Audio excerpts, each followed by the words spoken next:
In the Middle Ages, most people didn't cook at home and actually relied on fast food served from public cook shops. From meat pies and waffles to something called a rissole, the medieval equivalent of a McDonald's apple pie, these street vendors fed entire cities. Here's what life was really like at the medieval fast food shops that kept everyone alive.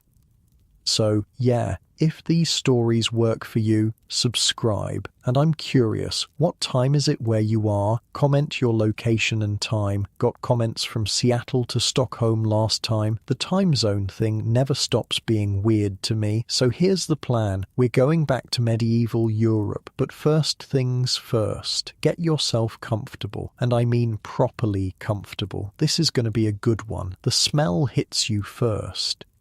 Your eyes aren't even open yet, but your nose is already working overtime. Warm bread, roasting meat, and something sweet, maybe honey, all mixing together in the cool morning air. You're lying on a thin straw mattress in a tiny room above a chandler's shop in medieval London, and your stomach is already growling loud enough to wake the dead. Most people think medieval folk all cooked at home over their own hearths, stirring big pots of pottage all day long. But that's complete bullshit. Where exactly am I supposed to cook? You mutter, glancing around your single rented room. There's not even a fireplace, let alone a kitchen. You're not alone. In the city of Colchester in 1301, records showed that only 3% of tax-paying households had any kind of kitchen. 3%. Imagine your entire neighbourhood and only one house on the block has a kitchen. Even if you had a kitchen, you probably couldn't afford the pots. Cooking vessels were expensive, and most poor city dwellers didn't own a single one. So what did everyone eat? Fast food. Literal medieval fast food. The streets are just beginning to come alive as you leave your room. Dawn is breaking, and the cook shops are already firing up. This is London's version of McDonald's, Wendy's and Taco Bell all rolled into one, except with a lot more chance of food poisoning.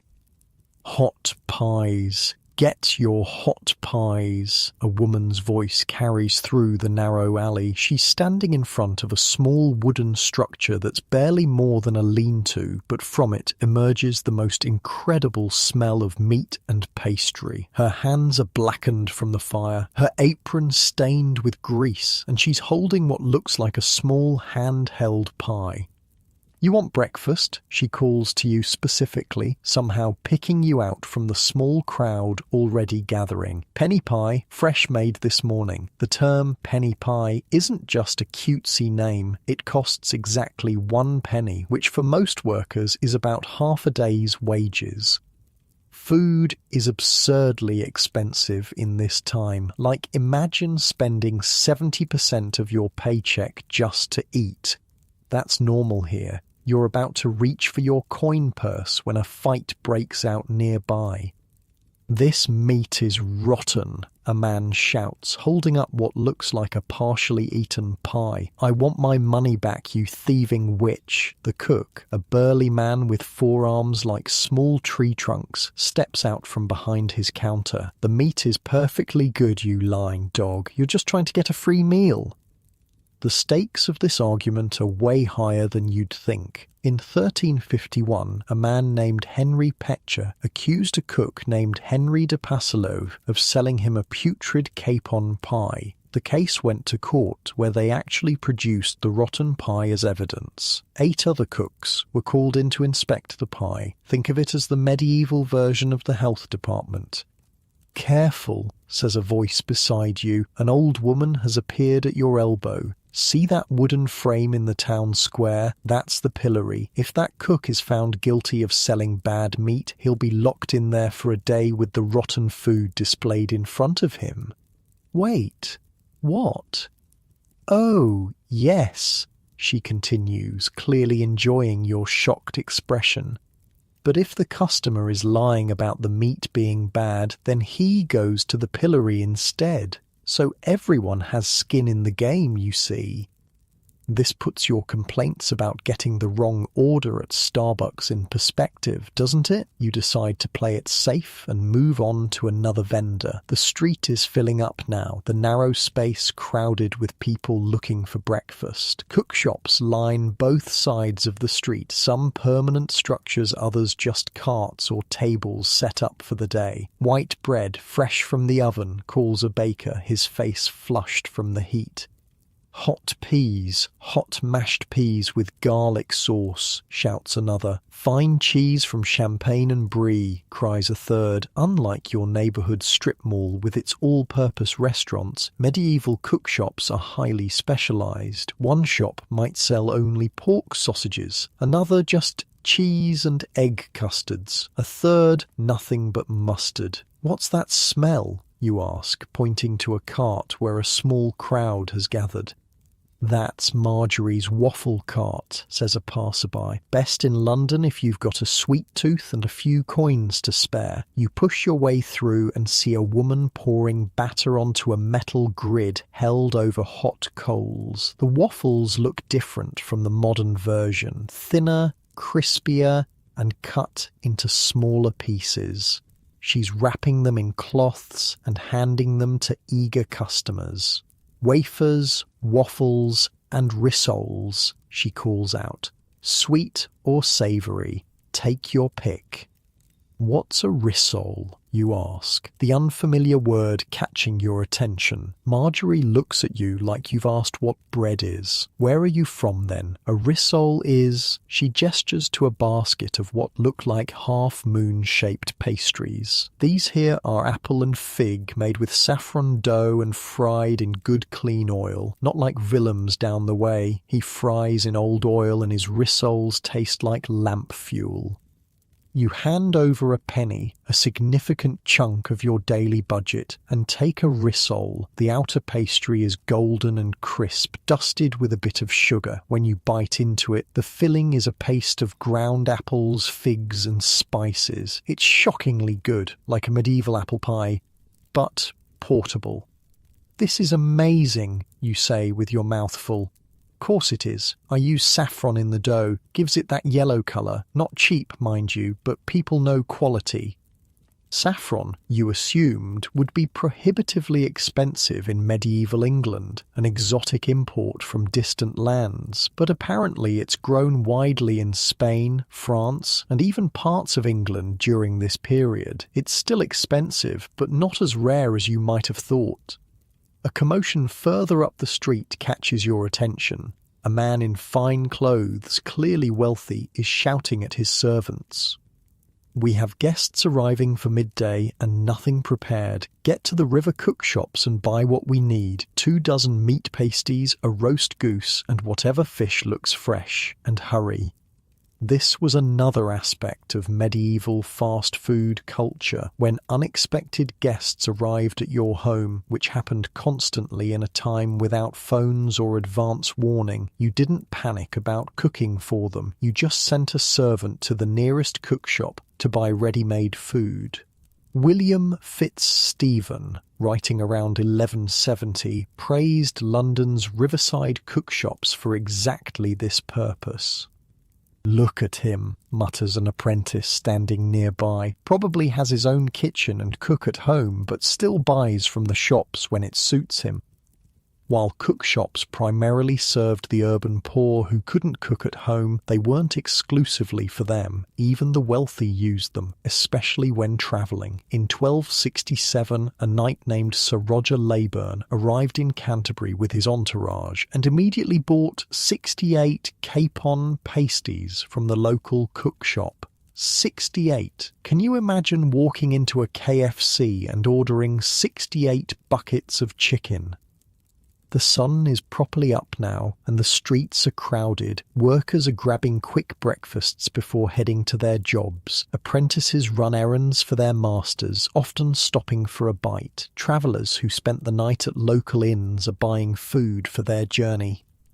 A small boy darts through the crowd, a wooden tray hanging from a strap around his neck.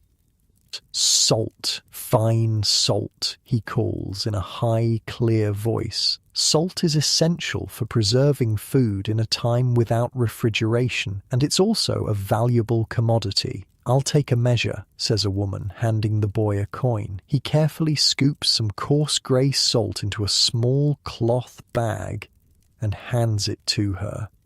Mind where you buy your meat pies today, mistress. I heard John the cook was using 3-day-old meat in his pies yesterday. She clicks her tongue. Again? That man will end up in the pillory yet. Thanks for the warning, lad. This informal network of food safety warnings is crucial in a time before health inspectors or food safety regulations. Your best protection against food poisoning is word of mouth and the threat of public humiliation in the pillory. Speaking of regulations, they did exist. Cities tried to control food quality and prices, especially for staple foods. In 1379, London authorities ordered pie sellers to bake pasties of beef at 1/2 penny, just as good as those at a penny. It was a form of price control during hard times. You continue walking, taking in the full sensory assault of a medieval food street. The smoke from cooking fires hangs in the air. Vendors shout over each other, competing for customers. The cobblestones are slick with grease and food scraps. Ribs of beef, both fat and full fine, calls a cook, quoting a line that will eventually appear in a poem called London Lickpenny, written around 1450. Hot pescode, shouts another, selling fresh peas in their pods. Strawberry ripe and cherries in the rise. A woman with a basket of fresh fruit moves through the crowd. The variety is astounding. For all the challenges of medieval life, and there were many, the food culture was vibrant and diverse. These weren't just places to grab a quick, bland meal. They were social hubs where people gathered, gossiped and connected. You stop at another stall, this one selling small bowls of stew. What's in it? You ask cautiously, remembering the argument about the rotten meat. Good beef, fresh today, with onions and garlic sauce, says the cook. 2 pence for a full bowl. That's steep, nearly a full day's wages for many workers, but the smell is irresistible. You hand over the coins and take the wooden bowl. The stew is rich and flavourful, with chunks of meat and thick gravy that you sop up with a hunk of bread. As you eat, you observe the people around you. A group of labourers share a large meat pie, tearing it into rough portions with their hands. A merchant in better clothes daintily eats a small fish pastry while discussing business with a colleague. 2 women, possibly servants, hurry by with baskets full of food, likely breakfast for their employers. You finish your stew and hand the bowl back to the cook, who rinses it quickly in a bucket before filling it for the next customer. No disposable packaging here. Everything is reused. The morning is advancing, and the character of the food being sold is changing. Breakfast items are giving way to heartier fare for the midday meal. Fresh batches of pies come out of ovens. Meat turns on spits over open fires. The smell is incredible, and occasionally terrible when a whiff of less than fresh ingredients cuts through the general aroma. A cart rumbles by, larger than the others. It has an actual oven built into it, a mobile bakery selling fresh-baked goods throughout the city. The ingenuity is impressive. That's new, says an old man standing nearby, noting your interest. Those oven carts. Started seeing them about 10 years ago. Clever idea, bringing the oven to the people instead of making people come to the baker's shop. Innovation in fast food delivery isn't unique to our era of DoorDash and Uber Eats, it seems. As you continue exploring, you notice how the streets with cook shops have earned their names. Many are called Cook's Row or Cock Row, literally naming the street after its primary business. The sun climbs higher in the sky, and your morning exploration of medieval fast food has just begun. There are still so many aspects of this food culture to discover, the regulations, the social dynamics, the economics of it all. You realise that this system, for all its flaws and health hazards, was an essential survival mechanism for medieval city dwellers. Without cookshops, urban life as it existed would have been impossible. These weren't just convenient options, they were necessary infrastructure that kept entire cities fed. And as your stomach rumbles again, you wonder what you'll discover for your midday meal in this world of medieval fast food. The sun is firmly up now and you've had your fill of breakfast pastries, but you're curious about these cookshops. Who runs them? How do they work? What's it like to be on the other side of that counter? You notice a cookshop that's just opening. Unlike the others that have been serving customers since dawn, this one seems to be running a bit behind. Perfect opportunity to see how the sausage gets made, sometimes literally. The proprietor is a stocky man named Watt, with forearms thickened from years of kneading dough and hefting heavy pots. His day started long before the first customer arrived. Been up since well before cockcrow, he tells you with a yawn when you strike up a conversation. Always am. You glance behind him at the small shop. It's barely more than a covered stall, with a hearth built at the very front where passers-by can see and smell the food cooking. There's a wooden counter worn smooth from years of use, a couple of tables for mixing and preparing food, and shelves lined with pots, bowls, and bundles of herbs. Want to see how it's done? Watt asks, noticing your interest. I could use an extra pair of hands this morning. My boy's down with a fever and my wife's minding our other stall across town. Multiple locations? Medieval fast food chains already exist. Who knew? You agree to help, and Watt immediately puts you to work. First thing we do is light the fire, he says, building up a small pyramid of charcoal and wood in the hearth. Takes time to get hot enough for cooking, so it's the first task of the day. While the fire catches, he pulls out a large bowl and starts mixing flour with water. Basic dough, he explains. We'll use it for meat pies mostly. The fancier shops use butter in their dough, but that drives up the cost. My customers want filling food at a fair price. You watch as he adds a pinch of salt and a tiny thread of yellow-orange spice. Saffron, you ask, surprised to see such an expensive ingredient in a humble pie shop. Just a touch, he winks, gives the dough colour, makes customers think they're getting something special, worth the cost for the extra business it brings. Smart marketing. Medieval style. While the dough rests, Watt heads to a small back room you hadn't noticed and returns with a wooden tray of meat.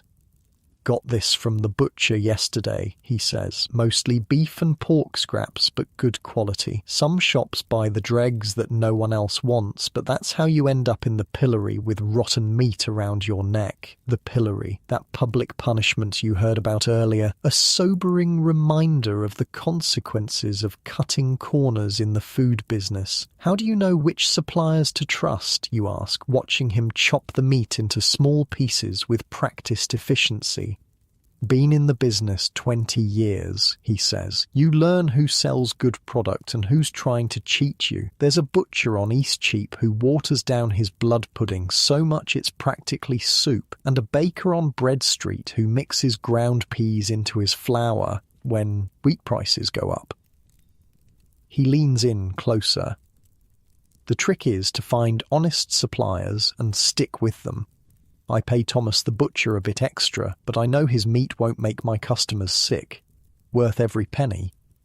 As the fire reaches the right temperature, Watt starts preparing his first batch of pies. His hands move with impressive speed, dividing the dough, rolling it out, adding filling and sealing each pie closed. Most important rule in the business, he says. Make sure people can tell what they're eating. Nothing worse than biting into what you think is beef and getting liver instead. He barks out a laugh. Well, except for biting into what you think is beef and getting 3-day-old beef instead. With the first batch of pies near the fire cooking, Watt moves on to preparing a large pot of pea soup. Simple fare, he says, but filling. Dried peas, onions, garlic, and a bit of salt pork for flavour. Sells out every day, especially in winter. You notice he has a system. While one thing cooks, he prepares the next. Nothing is wasted, not ingredients, not time, not space. It's a small operation running with remarkable efficiency. Been a cook all your life? You ask, helping him peel onions. His face clouds briefly. Born to it. My father was a cook before me, and his father before him. Started as his helper when I was barely tall enough to see over the counter. Took over the shop when he lost 3 fingers to a butcher's cleaver. Ouch. Occupational hazard. The guild wasn't happy about me taking over so young. I was only 15, but they made an exception since I'd been trained properly. The guild. Of course there would be a guild for cooks, just as there were guilds for other trades. These professional organisations controlled who could practice the trade, maintained standards, and wielded considerable power. What does the guild do, you ask, curious about this aspect of medieval business life?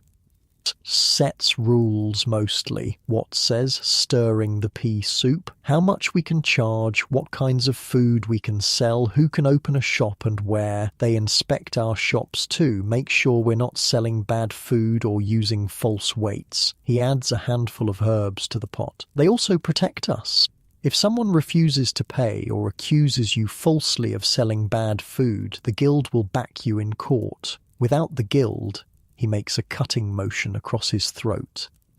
The first customers start arriving, and you watch as Watt transforms from focused cook to cheerful salesman. Hot pies fresh from the fire, he calls out. Best in London, come and taste. A labourer approaches, coins already in hand. The usual Watt, he says. Without missing a beat, Watt hands him a meat pie wrapped in a piece of clean cloth. Beef today, John, just how you like it. Another customer, better dressed, approaches next. What's fresh this morning? Got a new batch of chicken pies with herbs from my wife's garden, Watt says. Worth the extra halfpenny, I promise you. You notice how he tailors his sales pitch to each customer. Simple and straightforward for the labourers who want filling food at a fair price. More elaborate descriptions for wealthier customers who might spend more. As the morning progresses, you help where you can, handing food to customers, stirring the pot of soup, fetching more firewood for the hearth. It's hot, tiring work, and you gain new respect for the people who do this every day. How do you decide what to cook, you ask, during a brief lull in customers? Depends on the season, what's available, and who's buying, Watt explains. Summer means more fresh vegetables and fruits. Winter, it's mostly preserved foods, salted meat, dried peas, root vegetables. Holy days and feast days have their own traditional foods too.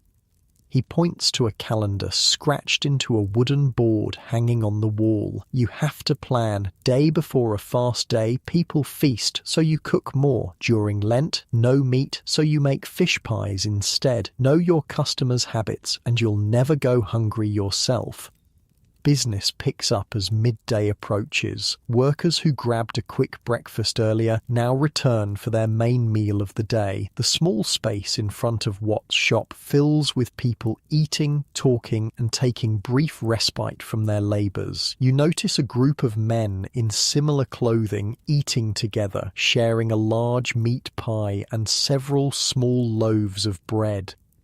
Mason's Guild, Watt explains, following your gaze. Working on the new church, they pool their money for food, get more that way. Collective buying power. Another thing that isn't as modern as we might think. A woman approaches the shop, her clothing modest, but of good quality.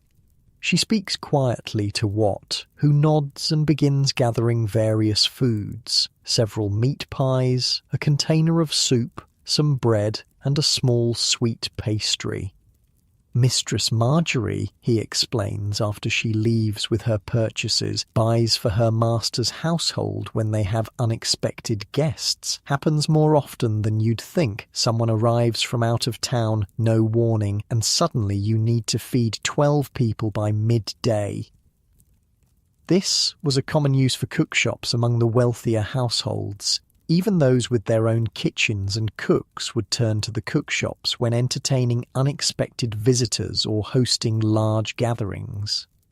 Catering medieval style, you observe. What laughs? Something like that. Though the really wealthy have their own kitchens with a staff of cooks, it's the merchants and smaller gentry who rely on us in a pinch. He stokes the fire and adds more pies to cook. Last month I provided food for a guild feast, 60 people, all wanting the best. Worked 3 days straight preparing everything. Nearly killed me, but the pay was worth a month of regular business. As he speaks, a city official walks by, identifiable by his clothing and the small badge of office he wears. He glances at Watt's shop, noting the cleanliness of the counter and the quality of the food on display. Inspector, Watt murmurs under his breath, looking for violations. What kind of violations? You ask once the man has moved on.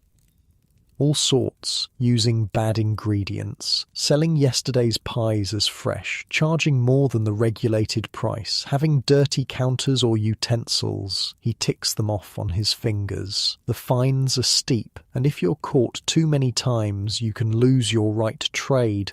Or worse, the pillory. The pillory again, clearly the spectre that haunts all food vendors. Is it hard to follow all the rules? Most are just good sense, Watt says. Don't sell bad food, keep things clean, be honest about what you're selling. The price regulations, though, he shakes his head. Those can be hard, especially when the cost of ingredients goes up. He explains that in times of shortage or when harvests fail, the price of basic foodstuffs can skyrocket, but the regulations often prevent cookshops from raising their prices accordingly.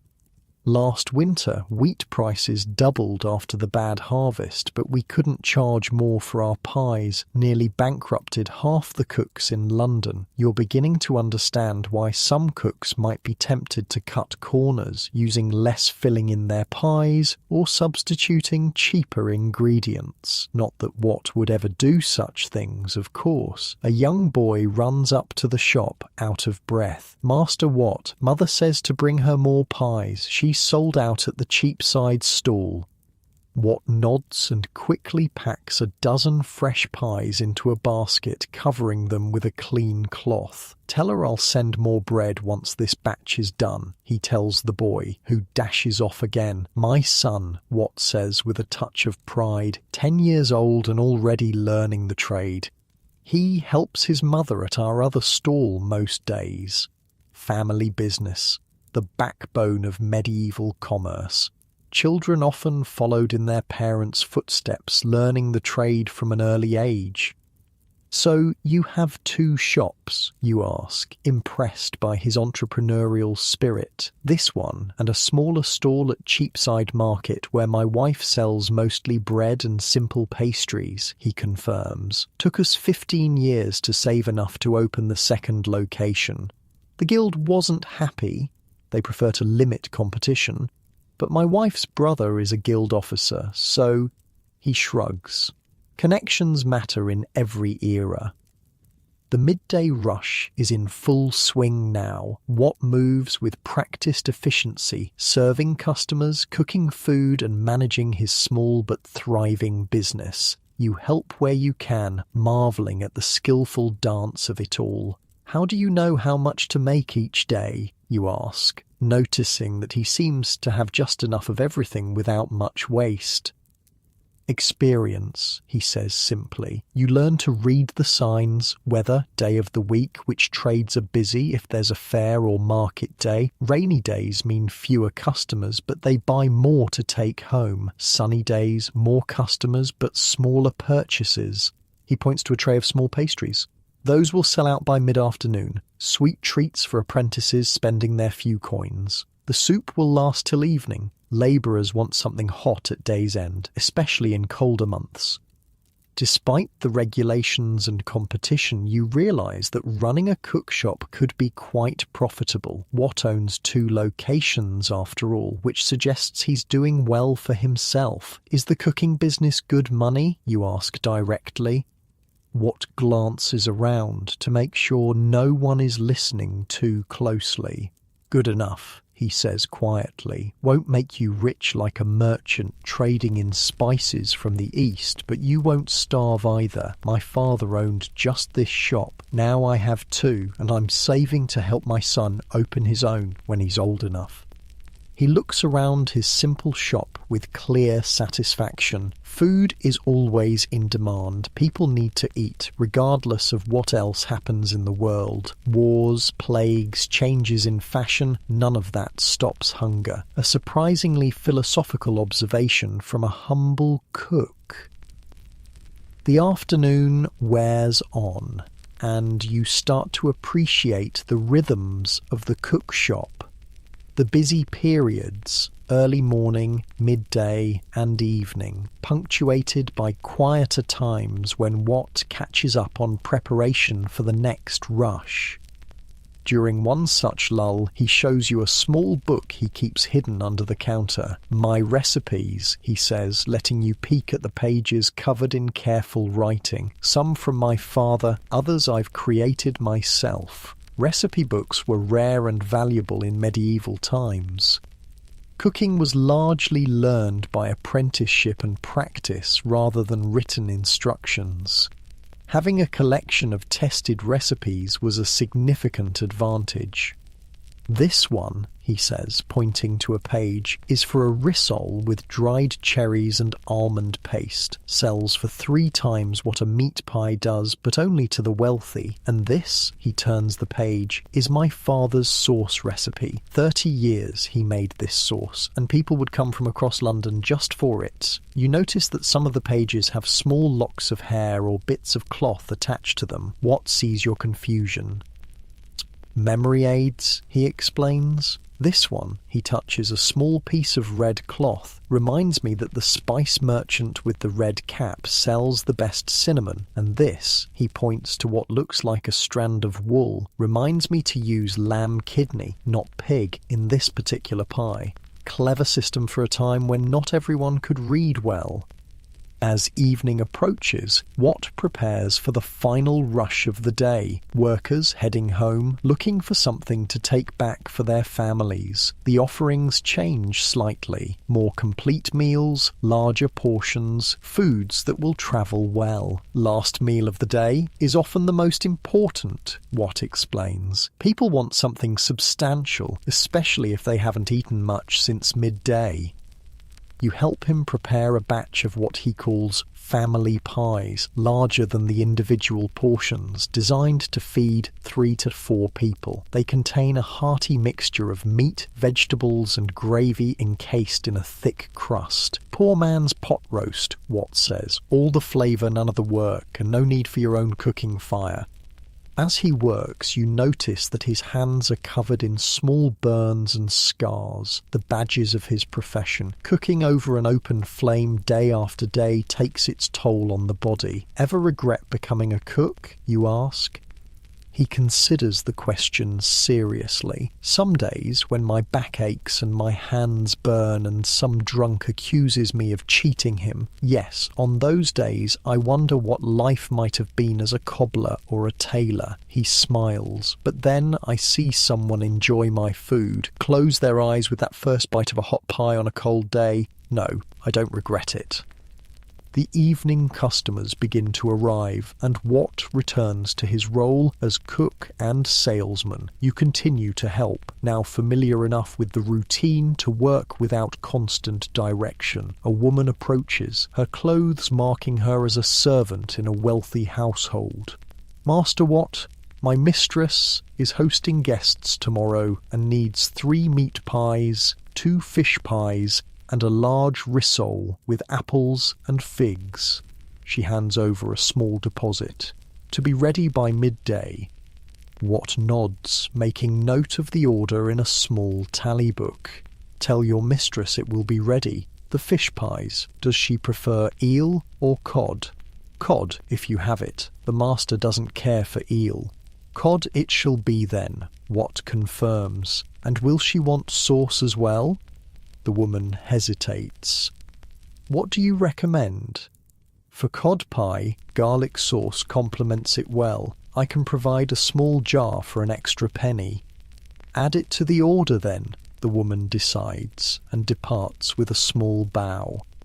Catering orders are good business, Watt tells you after she leaves, reliable income, and if you please the wealthy households, they recommend you to others. The evening progresses, and finally, as the light fades, business begins to slow. Watt sells the last of the day's food at reduced prices. Better to make some profit than waste it. Nothing goes to waste, he explains. What doesn't sell by dusk, we either eat ourselves, sell at a discount, or in the worst case, feed to the pigs. A man in ragged clothing approaches the shop hesitantly. Watt nods to him and wraps the last 2 meat pies in a cloth, handing them over. The man mumbles thanks and slips away. No money exchanged, you observe. My cousin, Watt says simply, lost his hand in a mill accident last year. Can't work. His children would go hungry otherwise. Even in the cutthroat world of medieval commerce, family obligations run deep. As Watt begins cleaning up for the day, banking the fire and scrubbing the counters, you reflect on what you've learned about the life of a medieval cookshop owner. It's a life of hard work, early mornings and constant vigilance, but also one of pride in craft, community connection, and providing an essential service. Same again tomorrow, you ask. Watt laughs. And the day after, and the day after that. Rain or shine, feast day or fast day, people always need to eat. He finishes cleaning and pulls a small shutter across the front of his shop, securing it with a heavy lock. Get some rest, he advises. Dawn comes early in this trade. Dawn arrives with a chill. You've spent the night in your tiny rented room, listening to the scurrying of mice in the walls and the snores of the family in the room next door. Today, you want to understand how the poorest of London's residents survive in this world of medieval fast food. You head to one of the poorer districts, where the buildings lean precariously over narrow, filthy streets. Here, the houses are divided into multiple tiny rooms, each housing an entire family or several single labourers. Privacy is a luxury few can afford. The first thing you notice is the absence of chimneys on most buildings. No chimneys means no hearths, which means no way to cook. Where do you cook your meals? You ask a woman carrying a basket of rough linen, a laundress heading to work. She looks at you like you've asked where she docks her private yacht. Cook? In there? She jerks her thumb toward the crumbling tenement behind her. 6 families sharing 2 rooms on our floor. One man tried to cook inside last winter, nearly burned the whole place down. We all eat from the cookshops or starve. This isn't an exaggeration. Records from the city of Colchester in 1301 showed that only 3% of tax-paying households had any kind of kitchen. For the urban poor, home cooking simply wasn't an option. But what about cooking pots? Surely some people have those, you ask. A pot costs more than I make in a month, she says, shifting her heavy basket. And where would I use it? On the street? The landlord would have me thrown out for trying to light a fire in my room.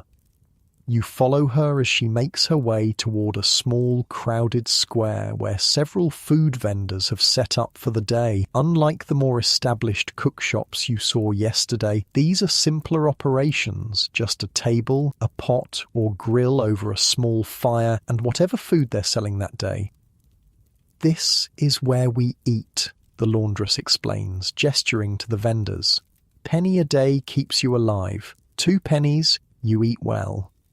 A penny a day for food doesn't sound like much, but it's a significant chunk of the average worker's wages. Most labourers in medieval London earned between 2 and 3 pennies a day. That means they're spending 30 to 50% of their income just on basic sustenance. The laundress approaches a vendor selling what looks like a thin gruel from a large pot. The usual, Edith, she says, handing over a small coin.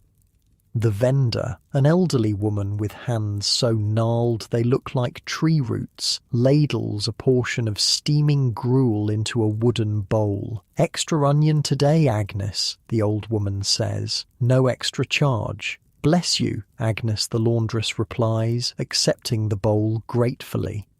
You follow her example and buy a bowl for yourself. The gruel is watery but surprisingly flavorful, made from barley with bits of onion and herbs for taste. It's hot, filling and cheap, exactly what a labourer needs to start the day. Most days this is breakfast, Agnes explains between spoonfuls. Sometimes it's breakfast and dinner both, if work is scarce.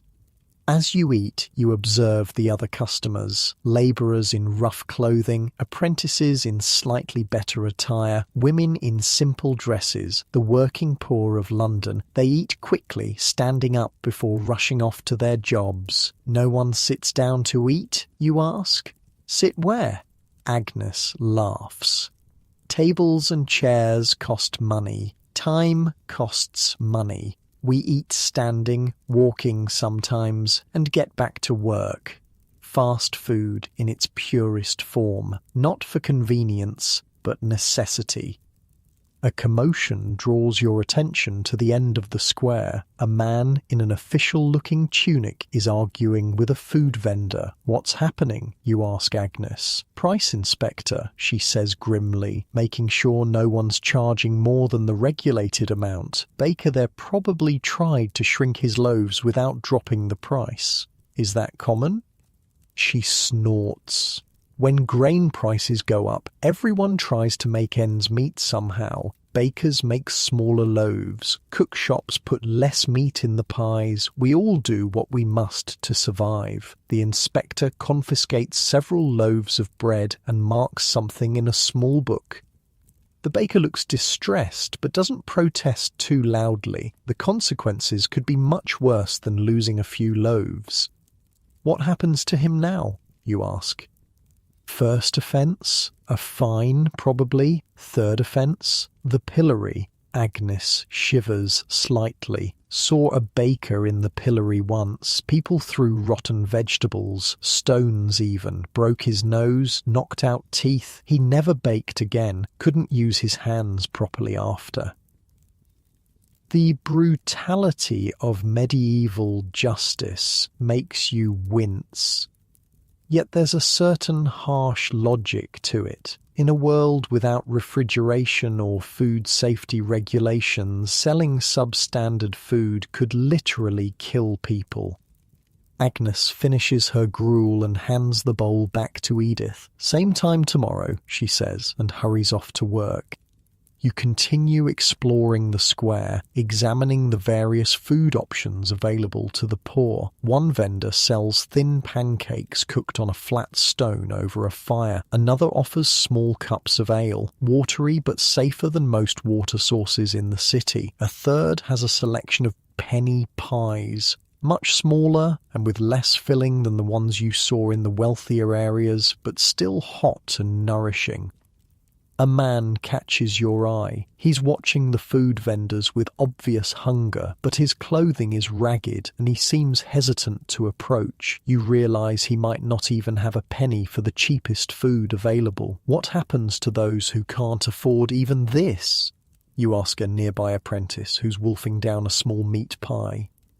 He follows your gaze to the ragged man.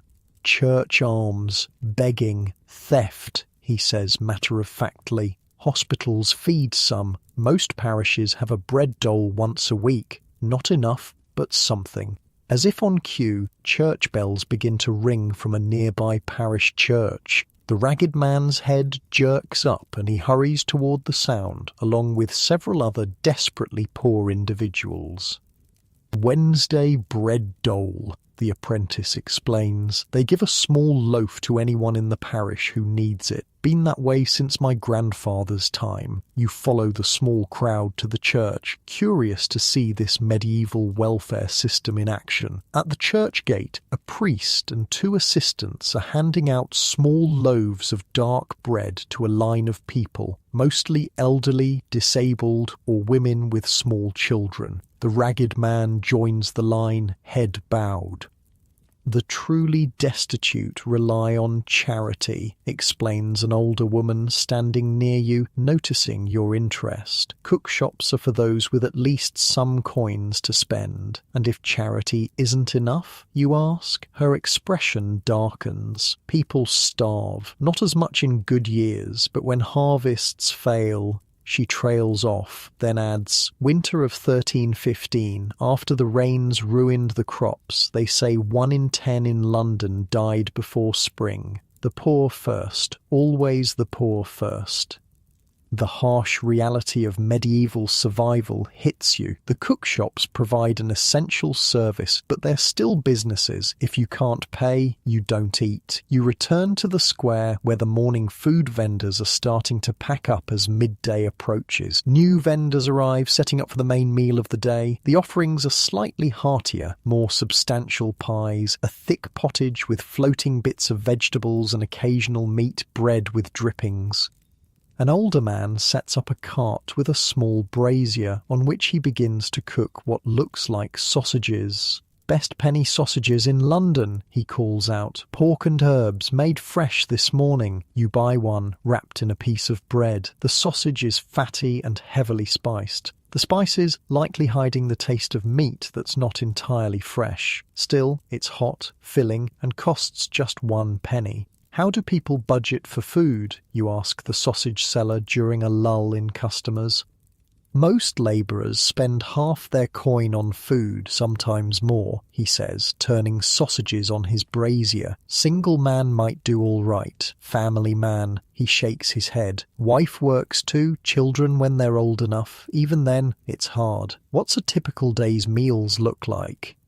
For a labourer with steady work, gruel or bread in the morning, bread and ale midday, maybe with cheese or an onion if they're flush. Evening, a penny pie or pottage to share with the family. He pokes at his sausages. Bad week, maybe just bread all day or even nothing in the morning, a night so. As you eat your sausage, you notice a group of men in similar clothing pooling their coins to buy food together. They purchase a larger pie and several loaves, then divide everything between them. "Masons," the sausage seller explains, working on the new church tower, "buy together, save a bit that way, smart lads." Collective purchasing, a medieval survival strategy. By pooling resources, workers can buy in slightly larger quantities and get better value. You see other examples of this around the square. 2 women sharing a bowl of pottage, a family dividing a single large pie, apprentices from the same workshop eating communally from a shared pot. "Hey, you there," calls a voice. You turn to see a harried-looking woman gesturing to you. "You're new here, looking for work?" "Perhaps," you say, curious. "My husband runs the tannery over on Leather Lane. Always needs strong backs to haul hides." She looks you up and down. "Pays 3 pennies a day in summer, 2 in winter when work slows. Start tomorrow if you want." 3 pennies a day. Enough to survive, but barely. If you spent 1 penny on breakfast, 1 on dinner, and saved 1 for rent and all other expenses, there's no margin for error. 1 illness, 1 day without work, and hunger follows close behind. "I'll think on it," you tell her. She shrugs and moves on, looking for other potential workers. Labour is always needed in the city, but it's rarely well paid. The midday meal crowd thins as people return to work. You continue exploring, making your way to another neighbourhood, still poor but not quite as desperate as the first. Here, the housing is slightly better. Some buildings have proper hearths with chimneys, though many families still share a single fire. In the small squares and on street corners, food vendors still do brisk business. A woman sits by a small fire, cooking what appear to be small fish on sticks. "Fresh sprats," she calls. 3 for a penny. The tiny fish are cooked whole, head, tail, everything, and eaten that way too. You buy 3 and find them crispy and salty. Not substantial, but the oily fish provides important nutrients often missing from the poor diet of bread and pottage. Most here can cook a bit at home, explains the fish seller when you ask. But who has the time? Men work from dawn to dusk. Women too, many of them. Spinning, weaving, laundry, childcare. Easier to buy ready food than spend hours cooking. It's a reminder that cook shops serve not just those who cannot cook at home, but also those who have no time to do so. As afternoon wears on, you make your way back toward the first neighborhood. The evening food vendors are setting up, preparing for workers returning home. The offerings are similar to what you saw at midday, but with more emphasis on food that can be taken home to share with family. Family pies, calls a ruddy-faced cook, displaying large pies about the size of your two hands together. Feed 4 for 3p. Compared to individual servings, these family-sized portions offer better value, but they still represent a significant outlay for a poor family. You notice a group of children hanging around the edges of the square, watching the food vendors with hungry eyes. One breaks away from the group and approaches a vendor selling the last of his morning bread at a discount. "Please, master, any scraps for my mother? She's sick abed," the child says, voice practiced in the art of pitiful begging. The vendor hesitates, then wraps a small end of bread in a cloth and hands it to the child. "Tell her to get well soon," he says gruffly. The child scampers off, clutching the precious food. The other children try their luck with different vendors with varying success. Some receive small scraps, others are shooed away. "Street children," says a woman beside you, watching the scene.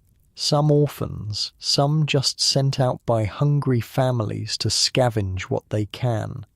"Do they succeed?" you ask. "Often enough to keep trying," she says. Most vendors have some soft spot, especially at day's end when food would go to waste otherwise. Rather give it to a hungry child than throw it to the pigs. Evening settles over the city, and the working poor of London make their way home, many stopping to purchase their final meal of the day. You watch a labourer counting out pennies carefully before buying a family pie and a small loaf of bread. Likely all his family will eat that evening. Near the edge of the square, you notice something you hadn't seen earlier, a large pot sitting over a communal fire. Several women are adding ingredients to the pot, while others stir it occasionally. "What's happening there?" you ask a passing man. "Community pot," he explains. "Each family contributes what they can, an onion, a turnip, a bone with some meat still on it, better than what any could make alone." You move closer to observe this cooperative cooking arrangement. Unlike the individual vendor stalls, this is not a commercial enterprise, but a collective survival strategy. Each contributor will take a portion of the final stew for their family, based roughly on what they put in. A grey-haired woman seems to be supervising the cooking, occasionally tasting the broth and adding pinches of salt or dried herbs from a small pouch. "Been doing this every third day for 20 years now," she tells you when you express interest. "Started in the bad winter of 91 when coal was too dear for each family to have their own fire. Found it worked well enough to keep going, even in better times." This communal cooking arrangement is a reminder that medieval people were resourceful in finding ways to survive. The cookshops provided one solution for those who could afford them, but the poorest developed their own systems of mutual aid. As darkness falls, the vendors pack up their wares. Those with leftover food either take it home, sell it at steep discounts, or in some cases give it away to the desperate. Nothing goes to waste in a world where food represents such a significant portion of one's income. You find yourself drawn back to Agnes, the laundress you met that morning. She's returning from her day's work, hands raw from lye and hot water, shoulders sagging with exhaustion. Hard day, you ask, falling into step beside her. Same as any other, she says, with a small shrug. 12 hours over hot water and wet linen, but I earned my threepence, so we'll eat tonight. She stops at a vendor selling bowls of thick pottage, a hearty stew of grains, vegetables, and small bits of salt pork. She buys a large bowlful and a small loaf of dark bread. For me and my boy, she explains. He's 7, works as a scullion at the brewer's house, brings home their stale bread sometimes when the cook feels generous. 7 years old and already working, not unusual in medieval times, but still poignant. How do you manage? You ask softly. She gives you a sharp look, then softens slightly. One day at a time. Work when there's work, help neighbours when we can, accept help when we must, fast when there's nothing to eat and pray the next day brings work. Her matter-of-fact description of precarious survival is humbling. For her, the cookshops aren't a convenience or a novelty. They're a lifeline, the system that makes urban survival possible. In my mother's village, everyone had a garden plot, kept chickens maybe, she continues. Here in London, no space for growing food, no place to keep animals, so we work for coin and buy what we need. You walk with her to the tenement building where she lives. From outside, you can see that it's divided into many tiny rooms, each housing an entire family. No chimneys, no kitchens, no space for cooking. Just a place to sleep and shelter from the weather. This is me, she says, stopping at a narrow doorway. God give you good night. As she disappears inside, carefully balancing her precious purchases, you reflect on what you've learned about the role of cookshops in the lives of the urban poor. For wealthy merchants and nobles, the public cookshops were a convenience, a way to feed unexpected guests or enjoy a variety of foods without the trouble of preparation. For travellers, they were a necessary service when away from home. But for the urban poor, the labourers, servants, apprentices and their families, the cookshops were essential infrastructure as vital as the city walls or water conduits. Without this system of ready-made food, urban life as it existed would have been impossible. The dense population of medieval London could not have survived if each family needed space for cooking fires and storage of fuel and ingredients. The penny pie, humble as it was, represented a medieval solution to urban food insecurity, imperfect, vulnerable to corruption and quality issues, but functional enough to sustain a complex urban society. As night falls completely, the cookshop fires die down across the city, but come dawn they'll be lit again, ready to feed the hungry masses of London for another day. Morning finds you wandering through the market area again. This time your attention is drawn to a small crowd gathering near the town square. People are murmuring excitedly, and several are pointing toward a wooden structure at the centre of the square. What's happening? You ask a young boy who seems to be bouncing with excitement. Cook's going in the pillory, he explains, eyes wide. Sold a bad pie to Master Fletcher yesterday. They say it nearly killed him. Ah, the pillory, that dreaded punishment you've heard mentioned repeatedly since arriving. Now you'll get to see it in action. The crowd parts as 2 guards lead a dishevelled man toward the wooden frame. It's a simple but effective device, a hinged wooden board with holes for the head and hands. Once locked in place, the offender is stuck there, unable to move, completely at the mercy of public ridicule and abuse. "That's Hugh the cook," whispers a woman near you. "Had a shop on Bread Street for 15 years, never thought he'd be one to sell bad meat." The guards secure the cook in the pillory, his head and hands protruding through the holes. A third official pins a parchment to the wood above him, a description of his crime for all to see. For the crime of selling putrid meat in a pie, the official announces loudly, Hugh Baker is sentenced to stand in the pillory from prime until vespers. He holds up a small, partially eaten pie, and the offending item shall be displayed before him as witness to his crime. The crowd murmurs. Some look sympathetic, others disgusted. A few of the more aggressive onlookers have already picked up small bits of garbage from the street. Is this common? You ask the woman beside you. Common enough, she replies, especially when food prices rise. Cooks get desperate, try to stretch their ingredients further than they should. You notice that not everyone in the crowd seems convinced of Hugh's guilt. Two men in aprons, fellow food vendors perhaps, are shaking their heads. Never known Hugh to sell bad meat, one mutters. Been buying from the same butcher for years. Might not have been his fault, the other agrees. Meat can turn quick in this heat, or maybe the Fletcher just has a weak stomach. Food safety in medieval times was a complex issue. Without refrigeration, preservatives, or modern understanding of bacteria, food could go bad quickly. Yet people understood the dangers of spoiled food all too well, even if they didn't understand the science behind it. Your mind goes to the case you heard about earlier, Henry Peche and his infamous rotten capon pie. This was a real court case from 1351, where a customer accused a cook of selling him meat that was putrid and stinking and an abomination to mankind. You decide to ask around about that famous case to better understand how food safety was handled.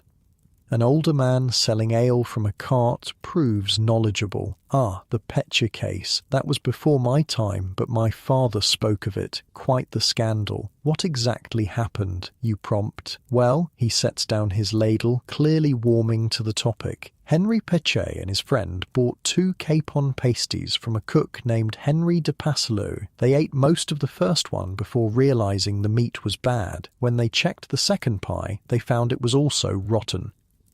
And they took it to court, you ask? Brought the actual pie as evidence? The ale seller chuckles. Can you imagine the smell in that courtroom? Anyway, they called in 8 other cooks to inspect the pie, sort of like a jury of peers. The cooks confirmed the meat was indeed putrid, and the cook was sentenced to the pillory.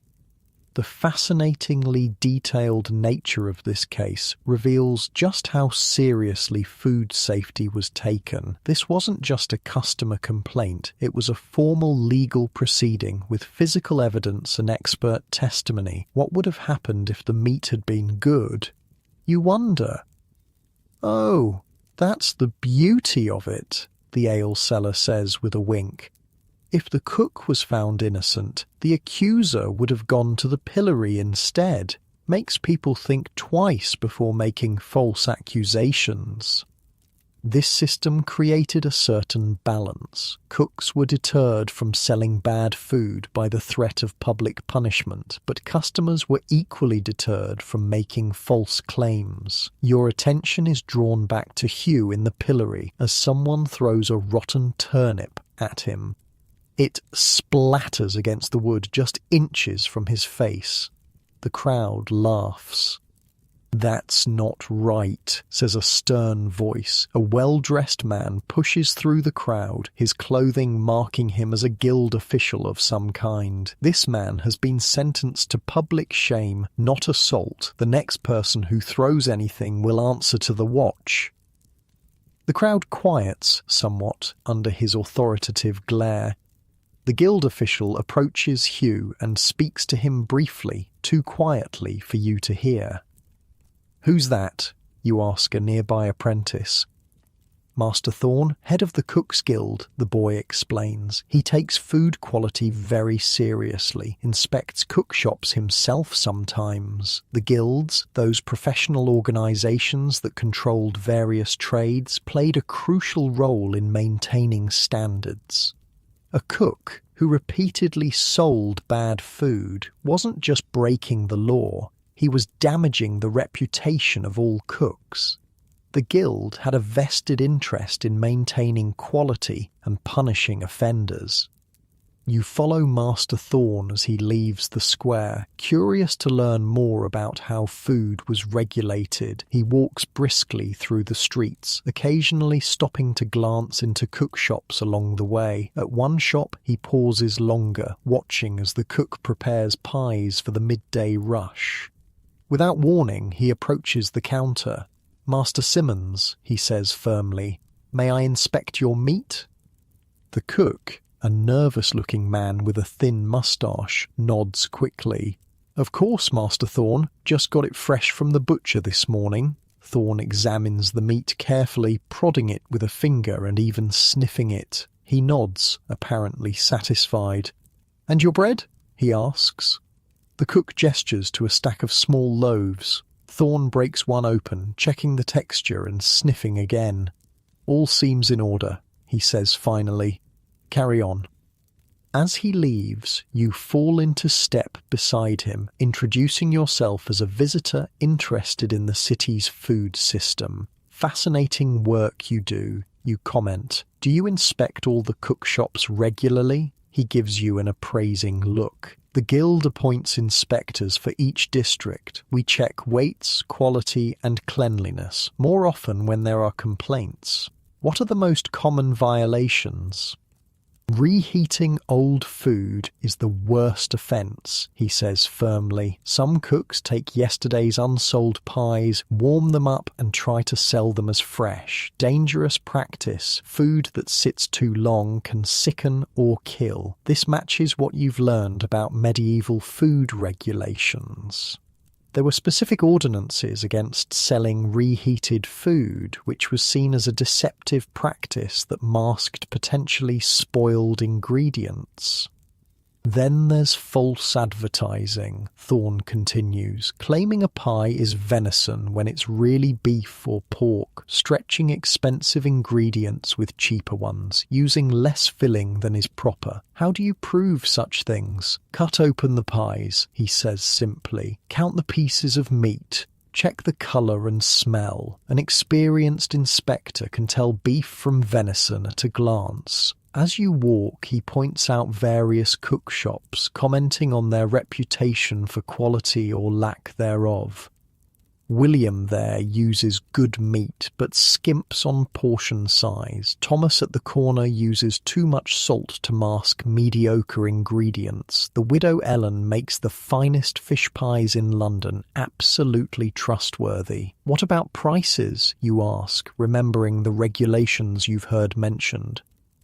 "Strictly controlled," Thorn confirms. "The city sets maximum prices for staple foods. During the last famine, bakers were ordered to make halfpenny loaves just as good as penny loaves, cutting their profit but ensuring people could eat." "That seems hard on the bakers," he shrugs.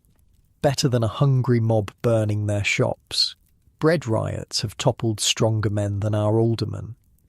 Your conversation is interrupted by a commotion up ahead. A city official is arguing with a cook over a basket of pies. "These are underweight," the official insists, holding up a small scale. "Each should be at least 12 ounces, and these are barely 10. "The flour cost has doubled," the cook protests. "I can't afford." "Then petition for a price change. Until then, you sell at the regulated weight or not at all." The official confiscates the basket of pies, presumably to be given to the poor or to a nearby hospital, as was common practice with confiscated food that was still edible. "Weight and measure inspections," Thorn explains, "separate from our quality checks. The city takes them very seriously." What happens to that cook now? First offence? A fine and warning. Repeated offences lead to the pillory, loss of guild membership, or being forbidden to practice the trade.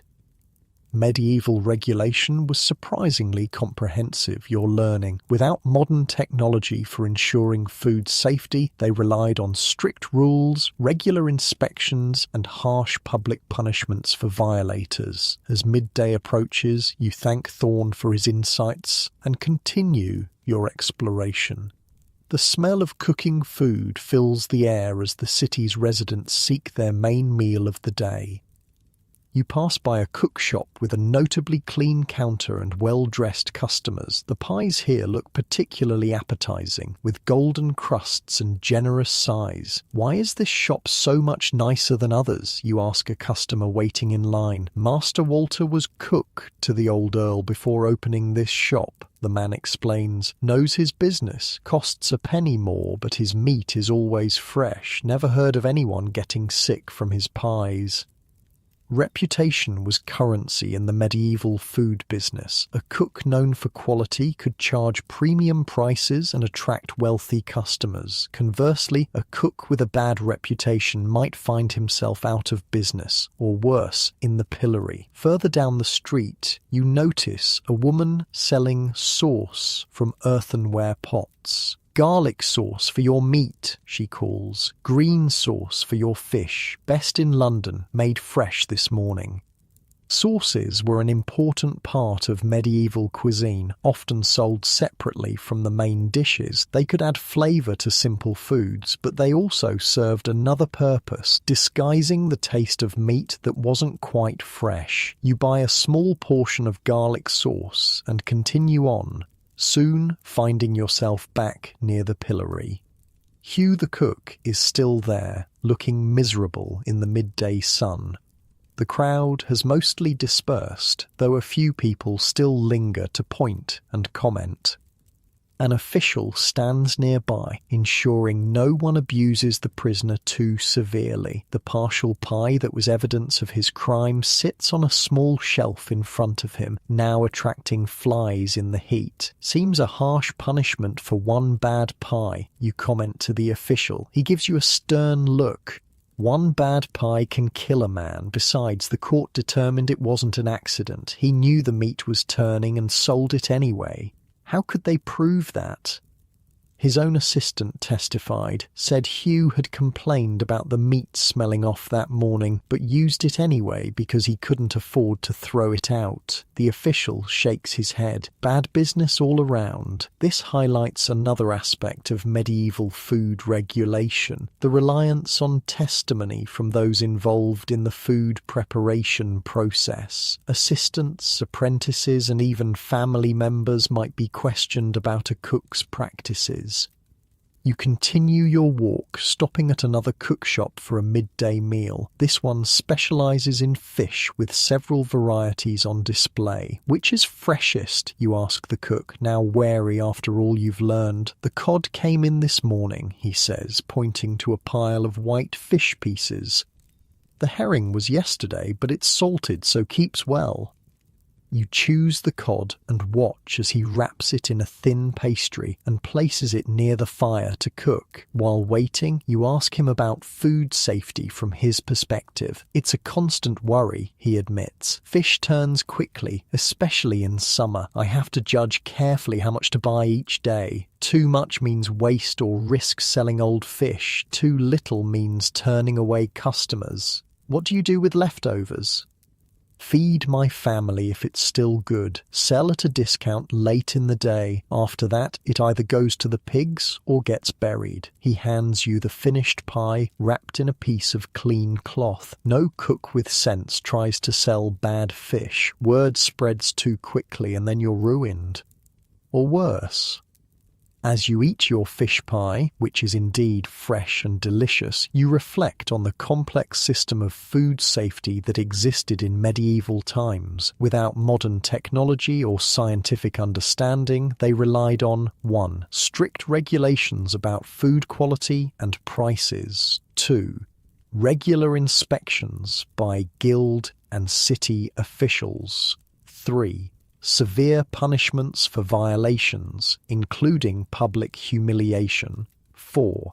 A legal system that took food crimes seriously. 5. the powerful incentive of reputation. It wasn't perfect. People still got sick from food and unscrupulous vendors still found ways to cheat, but it was remarkably effective given the limitations of the era. Your meal finished, you continue exploring the city. Near the river, you come across a covered market where several butchers have their stalls. The smell of fresh blood and raw meat is strong, flies buzz everywhere, and the butchers work with practiced efficiency, breaking down carcasses and serving customers. "Looking for something specific?" asks a butcher, noticing your interest. "Just observing," you say. "How do cook shops know which butchers to trust?" He laughs. "They know. Word gets around. Butchers like me who sell fresh meat at a fair price get the steady business. Those who try to pass off old meat or short weight don't last long." "Do you work with particular cook shops regularly?" "Got 6 shops that buy from me every morning," he says with pride. "Been serving them for years. They know what to expect, and I know what they need." These established relationships were another safeguard in the food system. Cooks who found reliable suppliers stuck with them, creating mutual accountability. As afternoon begins to fade toward evening, you make your way back toward the center of town. The cook shops are preparing for the evening rush, when workers will buy food to take home to their families. You pass Hugh again, still in the pillory, but looking even more dejected than before. His ordeal is nearly over. Vesper's bells will soon ring, signalling the end of his public punishment, but the damage to his reputation may be permanent. A woman stops in front of him, arms crossed. "My boy was sick 3 days after eating one of your pies last month. Was that bad meat too, I wonder?" Hugh can't respond effectively, trapped as he is, but his eyes show a mix of shame and resentment. Another passerby spits on the ground near the pillory. Should lose his shop for good, he should. Can't trust a man who'd poison customers for profit. But not everyone is so condemning. An elderly man pauses to offer Hugh a drink of water, holding a cup to his lips since his hands are restrained. "There but for God's grace go any of us," the old man murmurs. "Mistakes happen in every trade." This spectrum of reactions reveals the complex social dynamics around food safety. For most medieval city dwellers, the cook shops were an essential service. They couldn't survive without them, but that dependence created vulnerability. If you couldn't trust the food you were sold, what options did you have? Evening bells begin to ring, and officials return to release Hugh from the pillory. His hands and neck must be stiff and painful after hours in the uncomfortable position. He rubs them gingerly as he's released, head bowed to avoid meeting anyone's eyes. "What happens to him now?" you ask a bystander. "Depends on the full sentence," she says. "Might just be the day in the pillory, or he might be fined as well. His guild will have words for him too, I expect. Will his shop survive?" She shrugs. Hard to say. Some customers are forgiving if it's a first offence. Others won't trust him again. Time will tell. As Hugh limps away, still followed by occasional jeers, you reflect on what his experience represents. The public punishment wasn't just about him, it was a message to every food vendor in the city. This could be you if you cut corners. This could be you if you prioritise profit over safety. The sun is setting now, and the day's business at the cook shops is winding down. Some are selling the last of their goods at reduced prices, unwilling to risk reheating them tomorrow. Others are already cleaning up, banking fires and scrubbing counters in preparation for another day. You stop at one last shop, a small but clean establishment run by an elderly couple. Their pies are simple but smell wonderful, and they serve them with a smile to each customer. "Been in business long?" you ask as you pay for a small meat pie for your evening meal. 43 years, the old man says proudly. "Started with just a cart and a pot, built up to this shop bit by bit. Never had trouble with the inspectors." The old woman laughs. "Gilbert? Trouble? He's so careful with his meat that the inspectors come to him when they're not sure about someone else's goods. It's simple, the old man, Gilbert, says. Sell good food at a fair price. Keep everything clean. Don't try to squeeze every last penny of profit from each pie. Do right by people and they'll keep coming back. A lifetime of wisdom in the food business, distilled into a few simple principles. As you enjoy your pie, indeed one of the best you've tasted so far, you consider how these same principles still apply centuries later. The medieval cookshops, with all their flaws and limitations, represent an early solution to the fundamental challenge of feeding dense urban populations. The regulations that governed them, from price controls to quality inspections to public punishments, were necessary adaptations to ensure this system worked for everyone. As darkness falls over the city, the last customers hurry home with their purchases. The fires in the cookshops die down for the night, but they'll be lit again at dawn, ready to feed another day's worth of hungry citizens.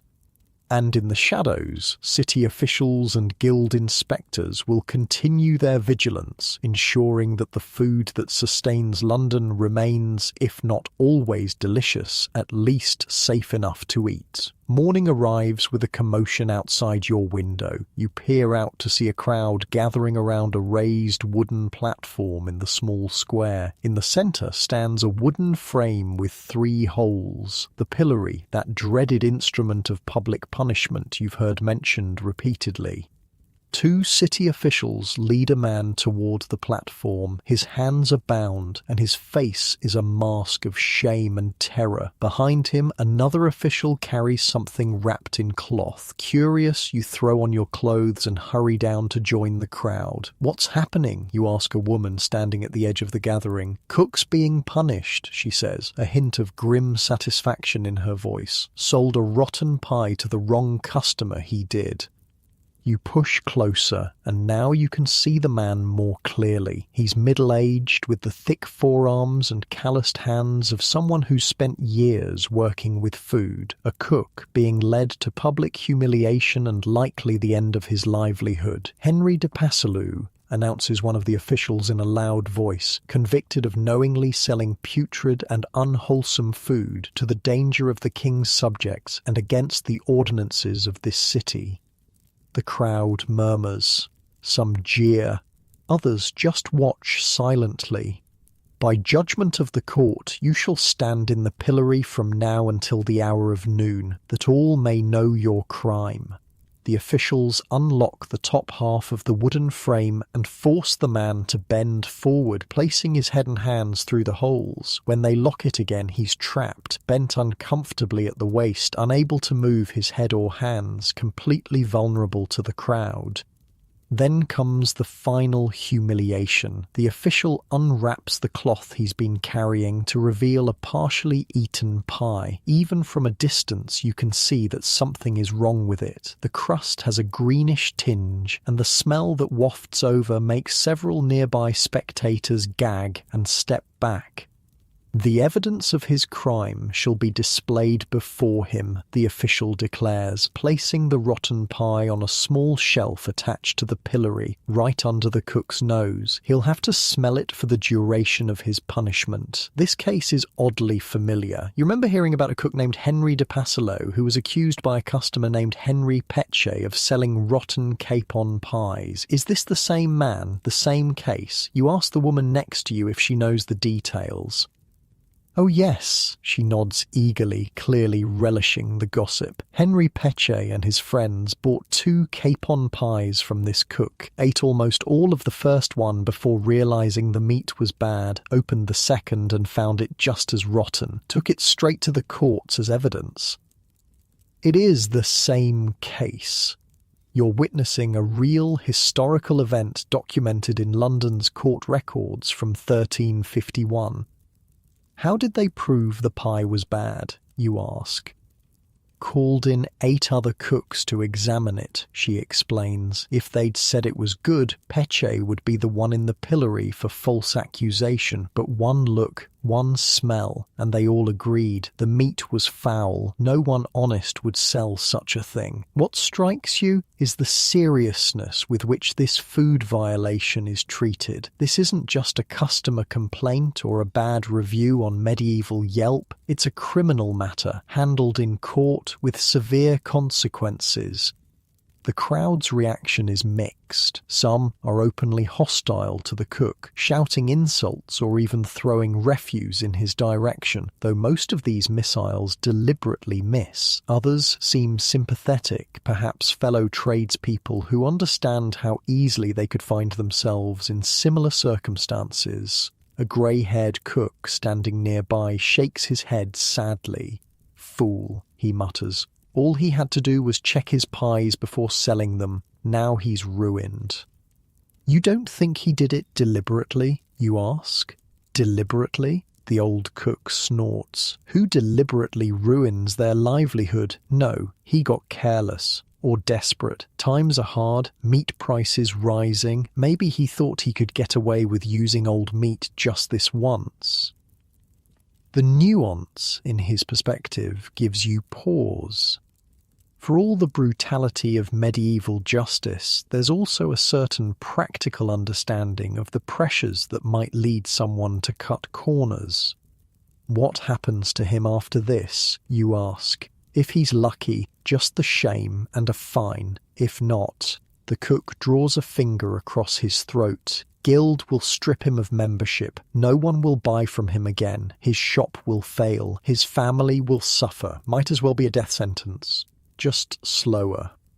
As the crowd begins to disperse, some losing interest now that the initial spectacle is over, you find yourself wondering about the systems that regulated food safety in an era long before government health inspectors or refrigeration. You spot a well-dressed man with an official-looking badge pinned to his tunic, some kind of city inspector. You follow him as he makes his way through the streets, eventually stopping at a row of cook shops. He enters one shop and begins a methodical inspection. He checks the freshness of meat, examines the cleanliness of cooking vessels, and scrutinizes the shop's weights and measures to ensure customers are getting what they pay for. The shop owner, a nervous-looking woman, follows him anxiously as he works. When he finds nothing amiss, she visibly relaxes, offering him a small meat pie, which he accepts as a matter of course. Not a bribe, exactly, but a customary courtesy. When the inspector leaves, you approach the woman. "Is that common? Inspections like that?" She wipes her hands on her apron. "Regular as the tide. City officials check weights and measures. Guild sends their own to ensure quality. Some shops get inspected once a month, some more if there have been complaints." "Seems thorough," you observe. "Has to be," she says simply. "One batch of bad food can kill a customer and ruin a cook. We all have a stake in keeping standards high." This regulated system surprises you. The popular image of the Middle Ages as a time of complete disregard for cleanliness and health doesn't match what you're seeing. Yes, by modern standards, conditions are primitive, but within the constraints of medieval knowledge and technology, significant efforts are made to ensure food safety.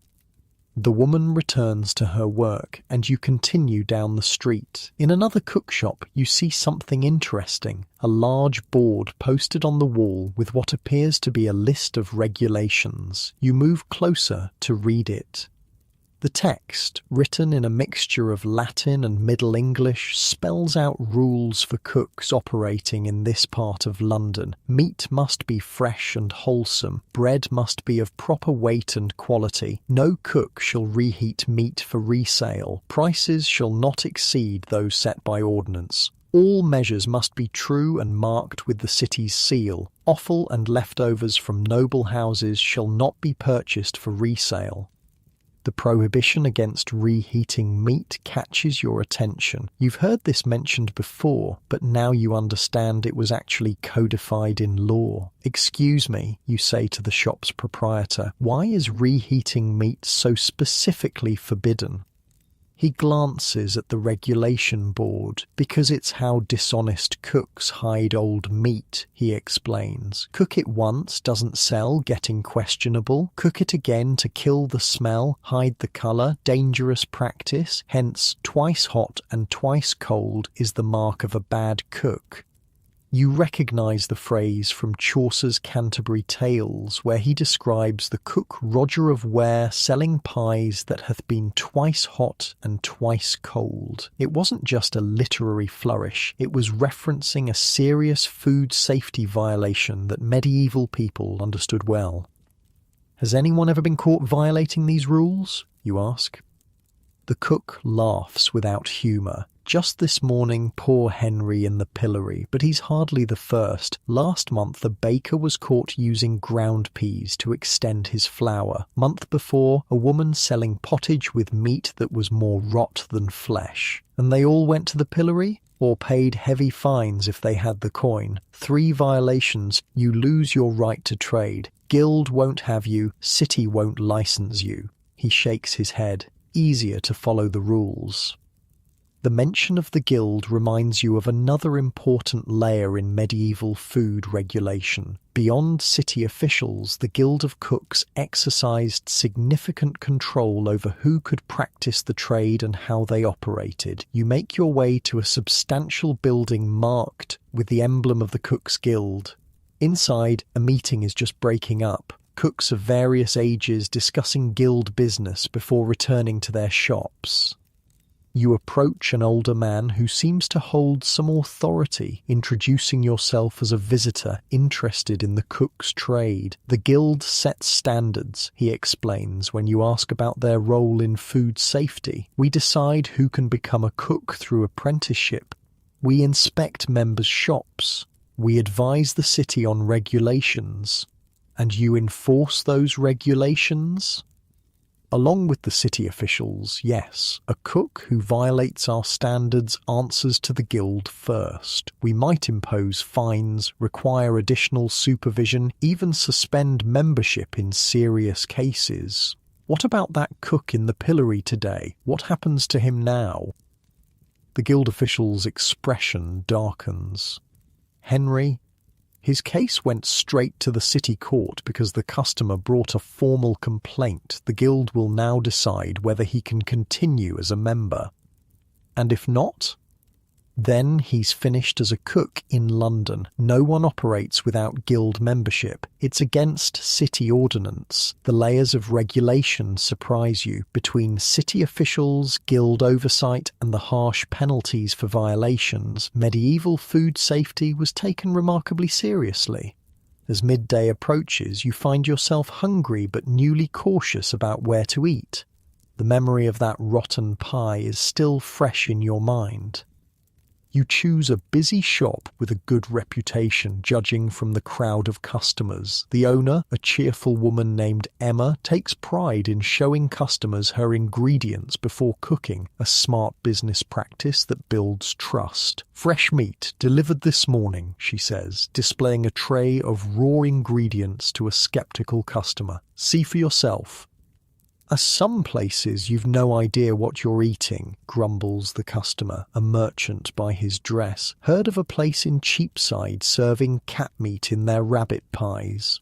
Not in my shop, Emma says firmly. I buy from Thomas the butcher, same as the mayor's household. Quality costs more, but my customers sleep soundly after eating here. You order a meat pie, watching as Emma assembles it with fresh beef, onions and herbs before sliding it into the oven. When it arrives, steaming hot, you eat with more confidence than you might have before witnessing the morning's events. As you eat, you notice a group of men entering a shop further down the street. Their fine clothing marks them as wealthy, possibly minor nobility or prosperous merchants. Guild inspectors, says a woman sitting nearby, following your gaze, doing their rounds. They look too well dressed for guild officials, you observe. Those are the guild masters, she explains. Wealthiest cooks in London. They don't work over hot fires anymore. They own multiple shops, supervise dozens of workers, cater to noble households. This social stratification within the cooking profession is interesting. What began as a humble trade has developed an elite upper tier, master cooks who have transformed their culinary skills into significant business enterprises. The inspection takes longer than others you've seen. The inspectors examine every aspect of the shop, speaking sternly to the owner at several points. When they leave, the owner looks relieved but chastened.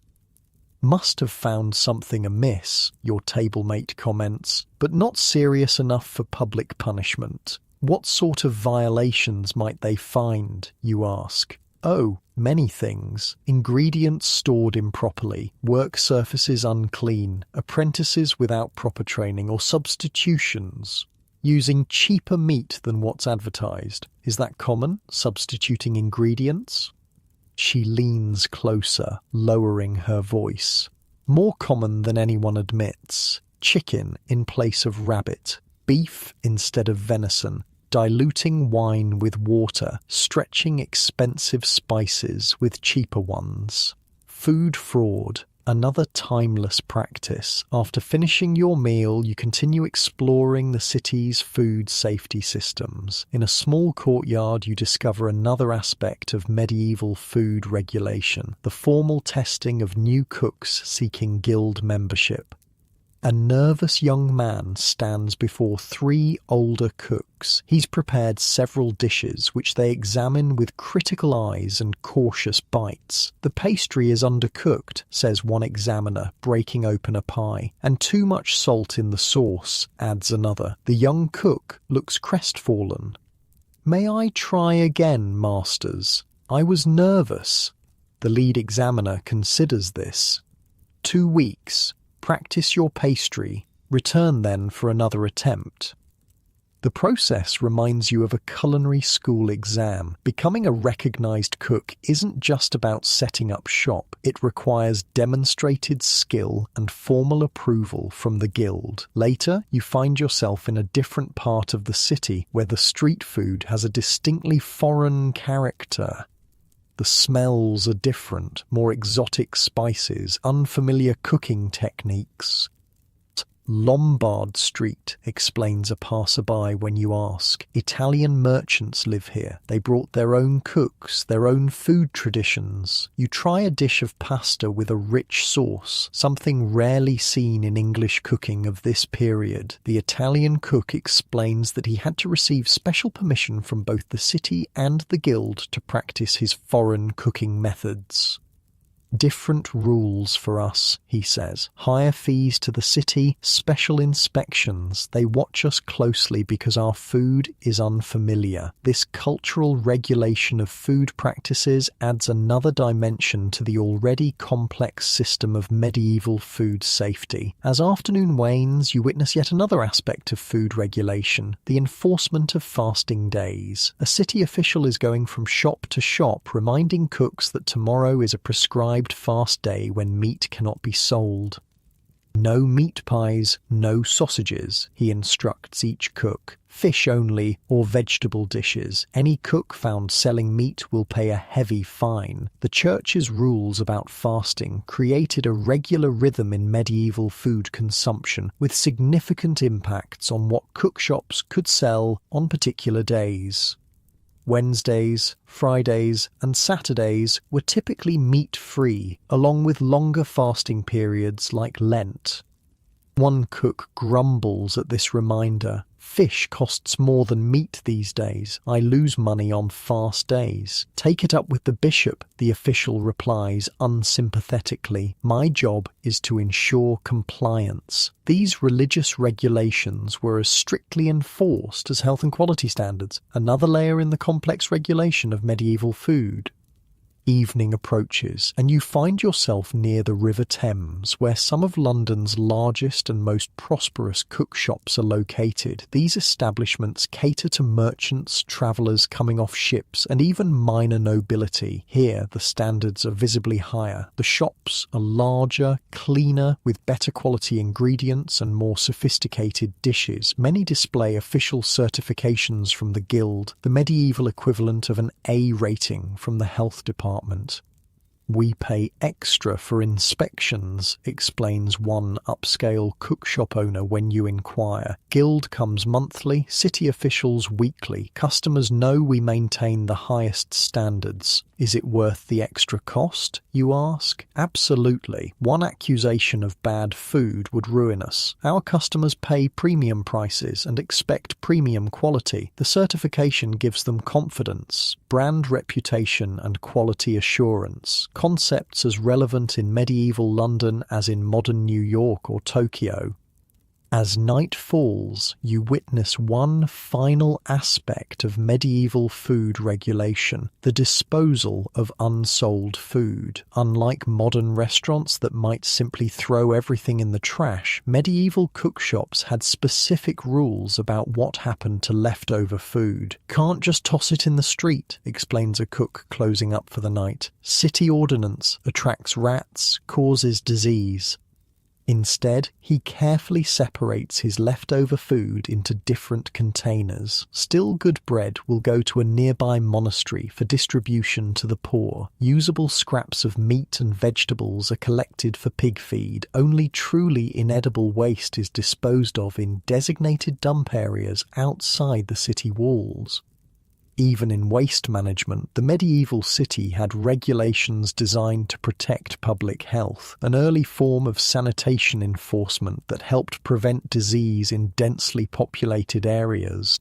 As you make your way back to your lodgings, you reflect on what you've learned about food safety and regulation in medieval London. Was it perfect? Certainly not. The pillory filled with accused cooks too often for that to be true, but it was a system that generally worked well enough to keep an entire city fed without constant outbreaks of food poisoning. No small achievement in an age before refrigeration or germ theory.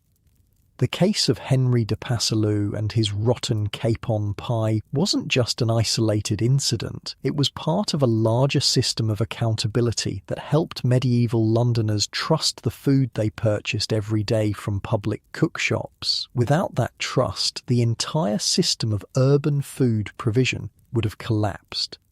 As you climb the stairs to your rented room, you find yourself with a newfound appreciation for the complex social infrastructure that made medieval fast food possible, and a deeper understanding of why food safety was treated with such seriousness in a world where one bad pie could indeed prove deadly.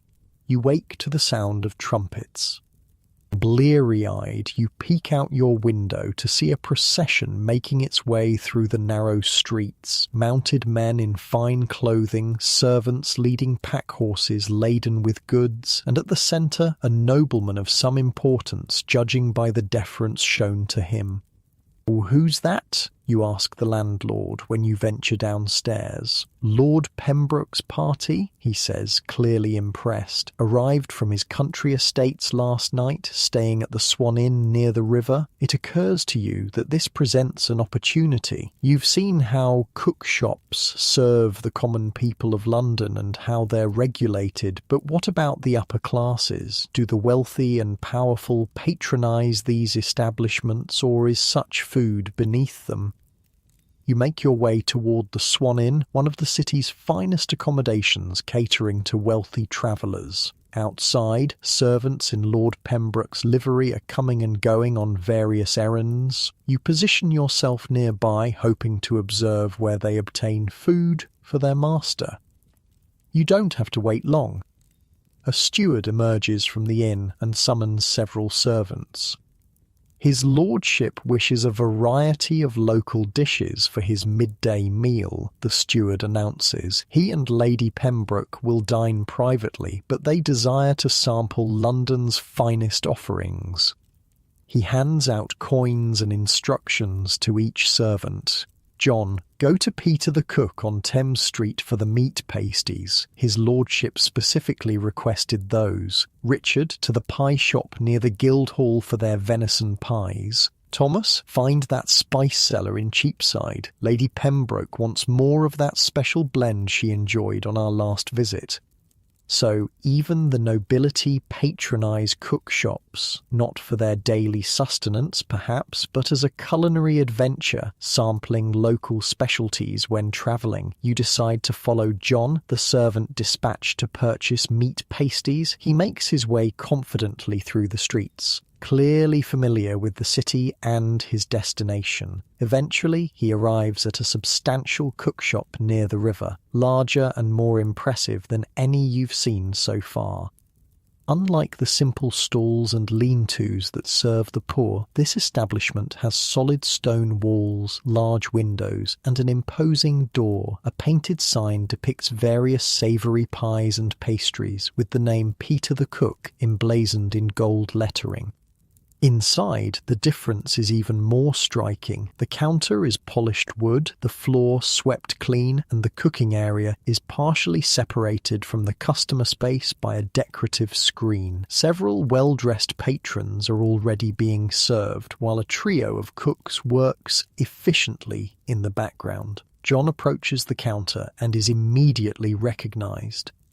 "Ah, Lord Pembroke's man," exclaims the proprietor, presumably Peter himself. "We've been expecting you. His lordship always visits us when he's in London. He speaks highly of your pasties," John says, "requests a selection of your finest for his lordship and lady's private dinner." Peter beams with pride. "I have just the thing.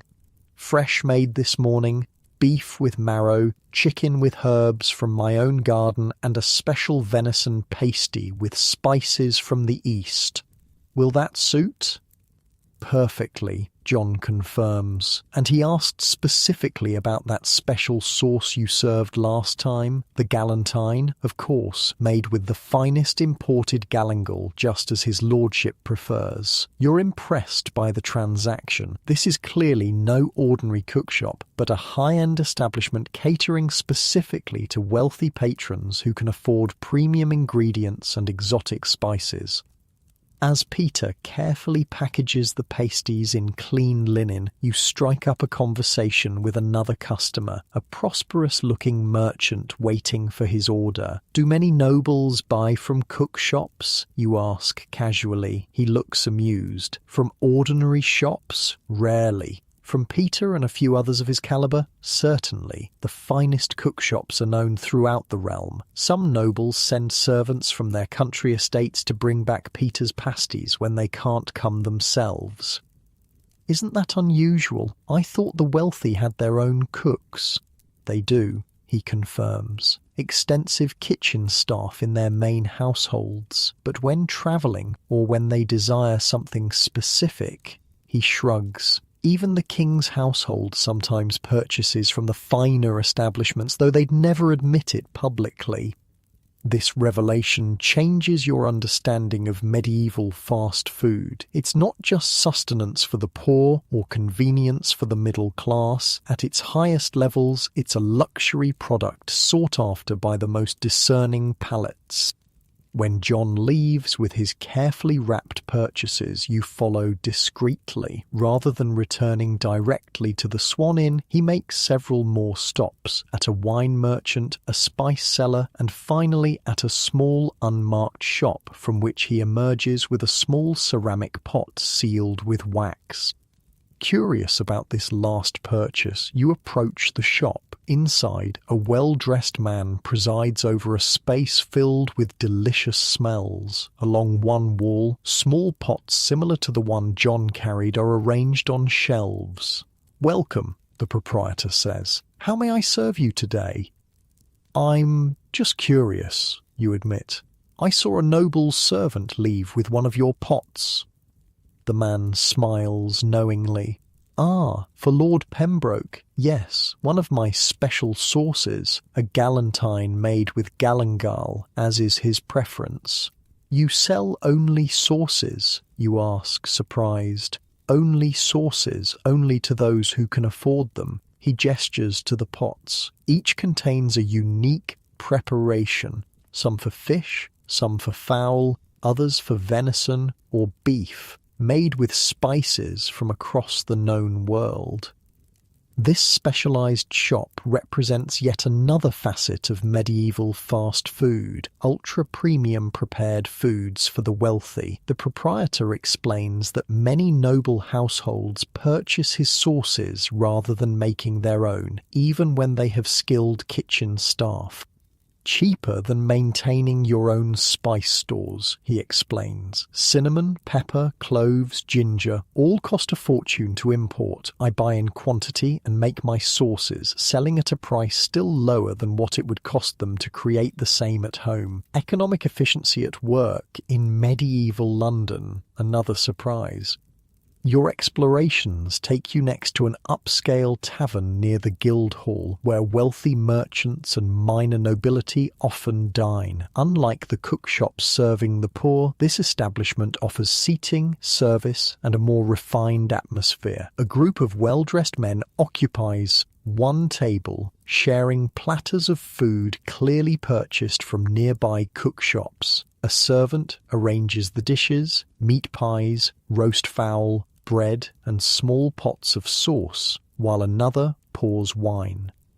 Gentlemen prefer to eat here, but they still send for cookshop food, explains the tavern keeper when you inquire. We provide the space, the service, the wine. They bring whatever food pleases them. This hybrid model, purchased food consumed in a rented dining space, offers another glimpse into how the wealthy engaged with London's food scene. As midday approaches, you witness a fascinating scene near the river docks. A ship has just arrived, and among the disembarking passengers is a knight and his retinue. Instead of making arrangements for food at one of the inns, the knight immediately dispatches servants to various cookshops along the waterfront. They return laden with an astonishing quantity of food, dozens of pies, pasties, and other prepared dishes. You count at least 60 capon pasties among the purchases. Sir Roger Leyburn, says a dock worker standing nearby, noticing your interest. Just arrived from France, always does this when he comes to port, buys half the food on the street before he even finds lodging. The name strikes a chord. Sir Roger Leyburn, the very knight mentioned in historical records who purchased 68 capon pasties upon arriving in Canterbury in 1267. You're witnessing another real historical event. Why so much food, you ask? The dock worker shrugs. Feeding his men, I expect. Cheaper and quicker than arranging a meal at an inn. Besides, our cookshops are famous. Even French knights know to seek them out when they land. This practical approach to feeding a travelling party makes perfect sense. Even for the wealthy, the convenience of ready-made food had obvious advantages when on the move. You continue your explorations, finding yourself near the King's Palace at Westminster. Even here, in the shadow of royal power, cookshops do business, though these are clearly the most exclusive in the city. One shop in particular catches your attention. Its exterior is modest, but the clientele is anything but. Servants in the livery of various noble houses come and go, collecting carefully packaged foods for their masters. Master Thomas cooks for the finest palates in the realm, whispers a woman selling flowers nearby. They say the king himself has tasted his marchpane. Marchpane, a luxurious sweet made from ground almonds, sugar, and rose water, was among the most expensive delicacies of the age. That a cookshop would specialise in such high-end confections speaks to the remarkable diversity of medieval fast food.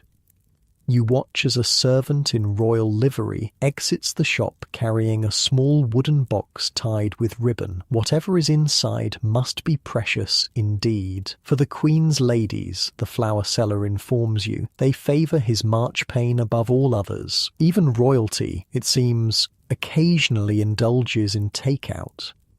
As afternoon progresses, you notice another pattern in how the wealthy interact with London's cookshops. Rather than visiting in person, they send servants with specific instructions and often with their own ingredients to be prepared. At one upscale shop, a servant arrives with a haunch of venison, clearly from his master's estate, and requests that it be prepared in a specific way. "The master hunted it himself yesterday," he tells the cook proudly. "Wants it baked in a coffin with your special spice mixture." A coffin in medieval cooking referred to a thick pastry case designed to hold meat during baking, essentially a disposable cooking vessel rather than something meant to be eaten. The cook accepts the commission, naming a price for the preparation while the servant watches to ensure the quality of his master's meat. This practice, bringing one's own ingredients to be professionally prepared, was particularly common among the gentry who had access to game from their rural estates but lacked skilled cooks when visiting the city. Some nobles bring their cooks with them when they travel, explains the shop owner when you ask about this arrangement. Others find it easier to use our services. We know the city's tastes, the latest culinary fashions. Medieval culinary fashions, another aspect of this food culture you hadn't considered. Like clothing or architecture, food preparation had trends and styles that changed over time, and the professionals of London's cookshops were at the forefront of these changes. What's fashionable now, you ask? Subtleties, he says, referring to the elaborate decorative dishes that concluded noble feasts. Everyone wants them for their banquets, sculptures of marchpane or sugar paste, gilded with real gold leaf, depicting scenes from scripture or chivalric tales. These weren't everyday fare even for the wealthy, but for special occasions the most skilled cookshop owners might be commissioned to create these edible art pieces for noble banquets. Late afternoon finds you at the riverside again, where you observe another aspect of upscale medieval fast food, catering. A wedding feast is being prepared at a wealthy merchant's house, and rather than relying solely on their household staff, the family has engaged several cookshops to provide specific dishes. Servants hurry back and forth carrying covered trays and large pots. From one shop comes elaborately decorated pies, from another roasted fowl, from a third various sweet confections. No household kitchen could produce such variety, explains a pastry cook delivering a tray of delicate wafers. Not even the wealthiest. Each shop specializes. That's how we maintain quality. This division of labor and specialization was a sophisticated response to the challenges of feeding large groups at special events. Even those with their own cooking facilities often turned to professionals for important occasions. As evening approaches, you find yourself near an elegant inn favoured by foreign merchants. The clientele is diverse: Italians, Germans, Flemish, and others from across Europe. Here you notice something interesting. Many of these wealthy visitors explicitly seek out London's cookshops, not out of necessity, but out of culinary curiosity. In Florence, we have nothing like your meat pies, an Italian merchant tells his English host as they enjoy pastries purchased from a nearby shop. I come to London as much for these as for the wool trade. This gastronomic tourism suggests that London's cookshops had developed specialties recognised beyond England's borders, signature dishes that visitors sought out, much as modern travellers might seek specific restaurants or street food vendors in foreign cities. The common thread through all these observations is clear. Medieval fast food wasn't just sustenance for the poor or convenience for the middle class. At its highest levels, it represented culinary craftsmanship that appealed even to the most privileged palates. As darkness falls, you find yourself at the Swan Inn again, watching as the food purchased earlier is served to Lord Pembroke and his party. The nobleman sits at a private table, sampling the various pasties and pies while discussing their merits with his companions. Peter's pastry has improved since last year, he declares loud enough for you to overhear. The balance of spices in the venison is particularly fine. A servant offers him a small pot, the galantine sauce purchased earlier. "Ah, perfect," the Lord says after tasting. "Tell me, did you secure the recipe as I asked?" The steward bows. "The sauce maker refused, my lord, says it's a closely guarded secret passed down from his grandfather." Lord Pembroke laughs good-naturedly. "As expected. Well, we shall simply have to return to London whenever we desire it. Some treasures cannot be transported to the country." This conversation illuminates another aspect of medieval food culture, the tension between rural self-sufficiency and urban specialization. A nobleman like Pembroke would have extensive food production capabilities on his country estates, but certain refined preparations remain the exclusive domain of urban specialists.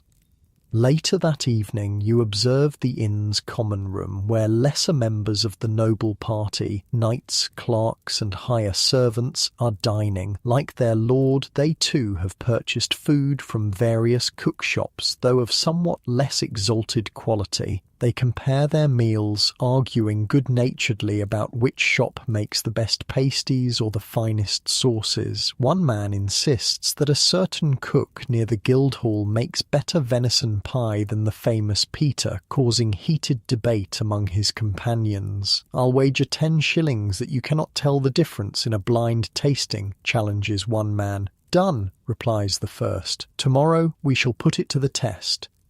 These men clearly take their food seriously, another indication that cook-shop offerings weren't merely functional, but objects of connoisseurship and discernment. As the night grows later, you notice servants from various noble households congregating in a corner of the inn's yard, sharing leftovers from their master's meals and comparing notes on the best shops. "Lord Pembroke's man paid 3p for a galantine that I got for 2p from the widow on Fish Street," boasts one. "Same sauce, just without the fancy pot. Lady Howard's cook tried to copy Peter's pasties last month," adds another. "Complete disaster. Now she just sends for them whenever company visits." This servant grapevine represents another layer in the complex relationship between the upper classes and London's cook shops. The servants' intimate knowledge of the city's food landscape often guided their masters' choices, a medieval version of insider food tips. As you make your way back to your lodgings, you reflect on what you've learned about how the wealthy and powerful engaged with medieval fast food culture. Far from being beneath their notice, the finest cook shops were celebrated, sought out and integrated into aristocratic dining in various ways, as culinary adventures when visiting the city, as practical solutions when travelling with large retinues, as specialised resources for foods beyond their household capabilities, as catering for special events and celebrations, as luxury items to be shipped to country estates. The relationship wasn't simply transactional, it was cultural. The best cookshops weren't just feeding people, they were preserving and advancing culinary traditions, developing specialties that became part of London's identity, creating foods distinctive enough to attract visitors from across Europe. For all the social stratification of medieval society, the cookshop represented a curious point of connection between classes. A nobleman might never speak to a common labourer, but both might purchase a pie from the same renowned shop, albeit of very different quality and price. This shared food culture, spanning from the poorest labourers to the highest nobility, helped define what it meant to live in or visit London, a city where no one needed to cook at home, where the street itself provided daily bread and more, where even kings might sample the wares of a particularly skilled cook. As you drift off to sleep, you wonder what other facets of this fascinating food culture remain to be discovered and what specialized delights tomorrow might bring. Morning finds you in a different part of London, near one of the city gates. You've seen the basic cook shops, witnessed food regulation, and observed how both poor and rich interact with this medieval fast food system. Today, you're curious about the specialty foods, the medieval equivalents of our tacos, falafel, or dumplings. The area near the gate bustles with activity, travellers arriving and departing, merchants setting up for the day, locals passing through on their way to work, and feeding this diverse crowd is an equally diverse array of food vendors, many specialising in dishes you haven't seen elsewhere in the city.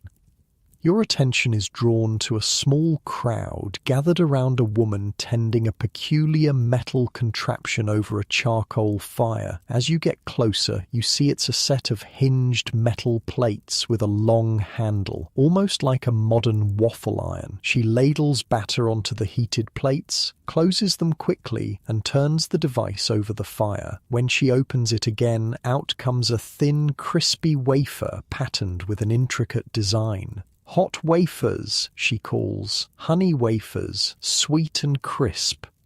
A customer hands over a coin and receives one of these delicate treats, immediately breaking off a piece and popping it into his mouth with obvious pleasure. What's in them, you ask, watching the process with fascination. Flour, water, honey, she says, working quickly to prepare another.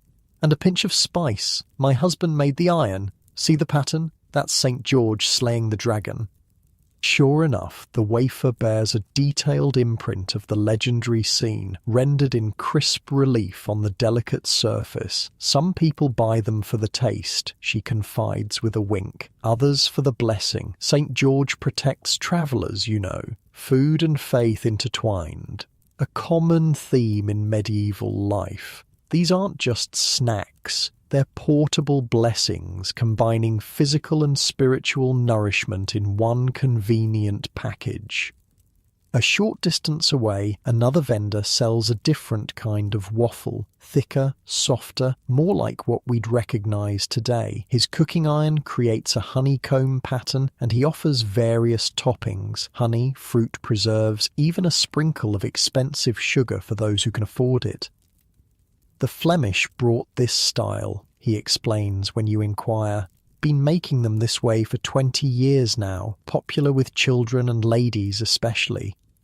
You buy one, topped with a tart berry preserve. It's sweet, crisp at the edges, but tender inside, and utterly delicious. An unexpected bit of refinement in street food. Some cook shops do only these, the vendor tells you. Nothing else. That's how I learned the trade. Working for Old Willem on Bread Street. Had 5 waffle irons going at once, he did, all with different patterns. This specialization is a reminder of how developed medieval food culture really was. These weren't jack-of-all-trades vendors selling whatever they could make. Many were highly specialized artisans who had perfected a single item. Moving on, you encounter a woman selling what looks like small hand pies from a large basket. Fresh rissoles, she calls, sweet with fig and apple, savory with pork and herb, 3 for a penny. Rissoles. You've heard about these. They're mentioned in medieval French texts like The Cries of Paris by Guillaume de Villeneuve, who described vendors selling wafers, waffles, and rissoles. What exactly is a rissole, you ask, examining the half-moon-shaped pastries in her basket. Depends who's making them, she says with a shrug. Mine are hand pies, fried crisp in good clean oil. Some make them flat like a pancake with meat inside. Others make them round like a ball. You purchase one of each variety, sweet and savoury. The sweet one contains a paste of figs, raisins and apples mixed with spices, all enclosed in a golden, crispy pastry with a distinctive yellow tint. Saffron in the dough, she explains, noticing your examination. Just a pinch. Gives the colour. makes them look richer. The savoury rissole contains finely ground pork mixed with herbs and a hint of garlic. Both are delicious, portable, and satisfying, perfect street food for people on the move. What strikes you is how similar these are to hand pies found across cultures, from Latin American empanadas to Indian samosas to Chinese baozi. The basic concept of filling wrapped in dough seems universal, with each culture adding its own distinctive ingredients and techniques. My husband's family has been making rissoles for 4 generations, the vendor tells you proudly. His grandfather learned from a French cook who came over with King Edward's queen. This culinary heritage, passed down through families and across borders, created a rich tapestry of street food traditions in medieval London. As you continue exploring, you encounter another specialised vendor, this one selling small cups of a steaming, fragrant liquid that's clearly not ale or wine. What is that, you ask, intrigued by the unfamiliar aroma. Hippocras, says the vendor, a middle-aged man with a spice-stained apron. Wine mulled with honey and spices, warms the blood, settles the stomach. Physician approved. You purchase a small cup and find it delicious. Warm wine infused with cinnamon, ginger, and other spices you can't quite identify. It's sweet, but not cloying, with a complex flavour that lingers pleasantly. Spices from across the known world in each cup, the vendor boasts. Cinnamon from Ceylon, ginger from Arabia, grains of paradise from the Gold Coast. This exotic drink represents another facet of medieval street food, luxury in accessible portions. Few common people could afford to purchase cinnamon or grains of paradise for home use, but they could occasionally treat themselves to a cup of hippocras and taste these exotic flavours. Most taverns serve plain ale or wine, the vendor explains. I offer something special, a taste of how the wealthy drink, but at a price working folk can manage once in a while. Democratized luxury, another surprisingly modern concept in medieval food culture. Your exploration takes you to a different neighbourhood where the food offerings have a distinctly different character. Here the vendors appear to be from the Eastern Mediterranean, perhaps Greeks or Levantines, serving foods unfamiliar to most Londoners. One sells small skewers of spiced meat cooked over charcoal, served with a flatbread and a garlic sauce. Another offers pastries dripping with honey and sprinkled with crushed nuts. A third has small bowls of chickpeas mashed with herbs and oil, eaten by scooping it with pieces of bread.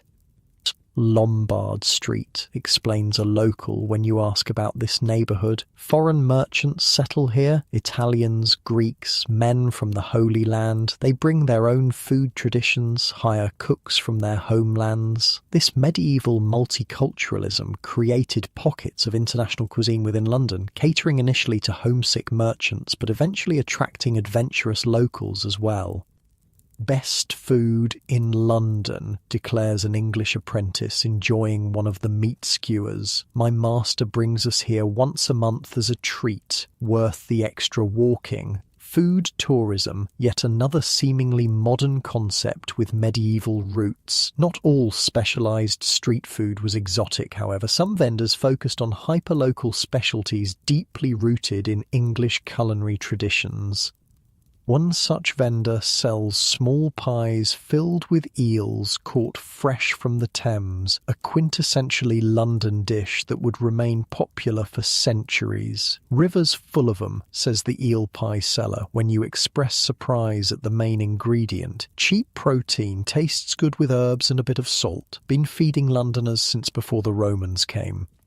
The pies are surprisingly delicious. The eel meat firm but tender, well seasoned with herbs that complement rather than mask its distinctive flavour. Some folks turn their noses up, he says, noticing your enthusiasm. Foreigners especially, their loss.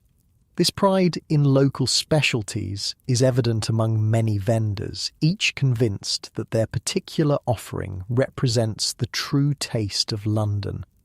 As midday approaches, you find yourself near the river again, where specialized vendors cater to the boatmen and dock workers who need quick, hearty meals that can be eaten with one hand while working. One popular option is handheld pasties with extra thick crusts, almost more handle than pastry, designed to be gripped by dirty hands. The thick edge would be discarded after eating the filling portion.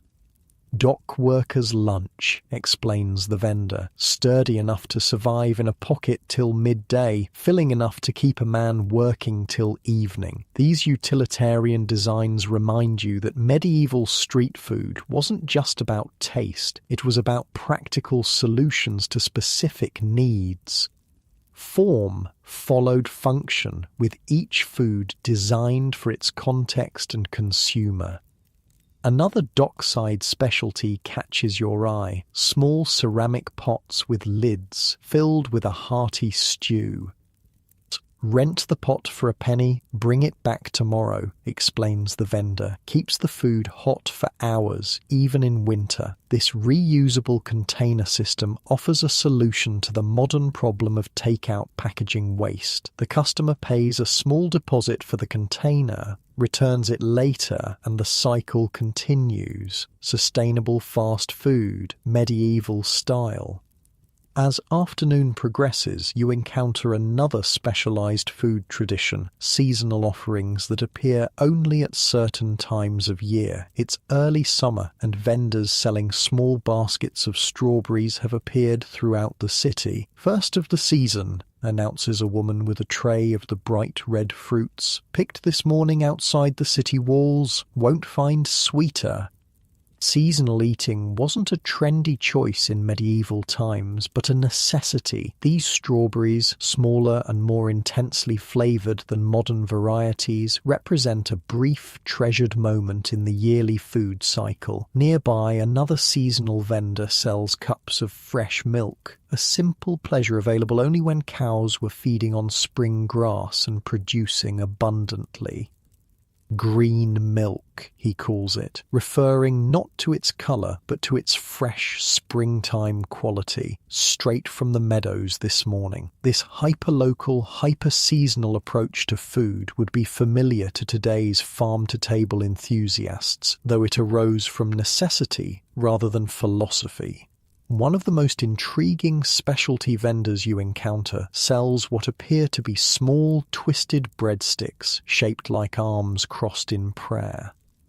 Pretzels, says the German-accented vendor, baked this morning, bring good fortune. These are not modern soft pretzels, but dense, cracker-like creations with a distinctive taste from being boiled in water before baking. The vendor explains that the shape represents arms crossed in prayer, making them appropriate for Lent when many other treats were forbidden. Some buy for hunger, some for luck, some for blessing, he says. All leave happy. This multifunctional nature of food, simultaneously nutritional, cultural, and spiritual, pervades medieval street food culture. As evening approaches, different specialized vendors appear, catering to those heading home after a day's work or seeking evening entertainment. One sells small pies specifically marketed as children's meals, for your little ones waiting at home, as the vendor calls out. These contain the same ingredients as adult portions, but in smaller, more affordable sizes, an early version of the kids' meal. Another specializes in late-night offerings for revelers leaving taverns, heavily spiced, salty foods designed to appeal to those who've overindulged in ale or wine. Soaks up the drink, the vendor says with a wink, saves many a head from morning pain. Hangover prevention food, yet another street food specialty with a dedicated clientele. Perhaps the most specialized vendor you encounter is one selling foods specifically designed for invalids and convalescents, bland, easily digestible dishes prepared according to medieval medical theories. "My husband delivers to sick rooms across the city," explains the woman tending this stall. "Physicians recommend our broths and grain porridges for those recovering from illness." Medieval medical food, precisely formulated and prepared by specialists rather than home cooks, adds another dimension to this complex food landscape. As darkness falls, you find yourself in a small square where one last specialty vendor is doing brisk business. She sells tiny pies, no bigger than a large coin, filled with minced meat and heavily spiced. Night pies, she calls them. Last bite before sleep brings good dreams. Whether the spices actually influence dreams is debatable, but the notion of food as medicine, affecting not just the body but the mind and spirit, was deeply ingrained in medieval thinking. You purchase one of these night pies and find it delicious, the pastry delicate, the filling rich with unfamiliar spices that leave a pleasant warmth in your mouth. "Secret blend," the vendor says when you ask about the spices. "My mother's recipe and her mother's before that. 7 spices for the 7 planets, gathered under the proper astrological signs." This intersection of culinary art and medieval cosmology reminds you again of how deeply food was woven into every aspect of medieval worldview, scientific, spiritual, and cultural. As you make your way back to your lodgings, night pie in hand, you reflect on the remarkable diversity of specialized street foods you've encountered in a single day. Wafers and waffles with their distinctive cooking irons, rissoles in their sweet and savory varieties, foreign specialties from Mediterranean traditions, hyperlocal dishes like eel pies, practical formats designed for specific workers, seasonal offerings capturing fleeting moments in the year, foods with spiritual or medical significance, specialized offerings for particular times of day. This wasn't just feeding, it was a sophisticated culinary ecosystem, with each vendor finding their niche and perfecting their particular specialty over generations. The modern world, with its endless food options and global influences, didn't spring fully formed from nowhere. Its roots lie in these medieval streets where specialization, innovation, and cross-cultural exchange were already creating a complex and diverse food culture. And at the center of it all was the risole, that versatile hand pie that could be sweet or savory, plain or fancy, common or exotic depending on who made it and who it was made for. Its descendant lives on in the apple pie served at modern fast food restaurants, connecting us directly to these medieval vendors and their ingenious creations. As you finish your night pie and prepare for sleep, you wonder what other specialized foods might await discovery tomorrow, and how many modern innovations in street food might actually be rediscoveries of what medieval cooks already knew. Dawn breaks with the sound of church bells. Today is the feast day of St. John, and the city is preparing for celebration. As you dress and prepare for the day, you realize this presents a perfect opportunity to witness another aspect of medieval fast food, how cookshops handled catering for special events and feasts. The streets have a festive air, buildings are decorated with greenery, and people wear their better clothes. Food vendors are out in force, but there's something different about their operations today. Many seem to be preparing larger quantities than usual, and you notice servants from wealthy households collecting substantial orders. "Biggest day of the year for us," explains a pie seller when you comment on his overflowing counter. Between the church celebrations, guild feasts and family gatherings, everyone wants special food today. This seasonal rush, comparable to modern restaurants on Mother's Day or Valentine's Day, required careful planning and extra production capacity. Your attention is drawn to a flurry of activity outside the goldsmith's hall. Servants and cooks are bustling about, carrying trays and pots from nearby cookshops into the imposing building. Guild Feast Day, explains a passerby, noticing your interest. Goldsmiths always celebrate St. John with a banquet for all their members. You follow one of the delivery processions back to its source, a substantial cookshop several streets away. Unlike the daily operations you've witnessed before, today the shop is in full catering mode. Extra workers have been brought in, additional cooking fires set up in the yard behind the shop, and the entire space has been reorganized for maximum production. The owner, a harried-looking man named Walter, is directing operations like a general commanding troops.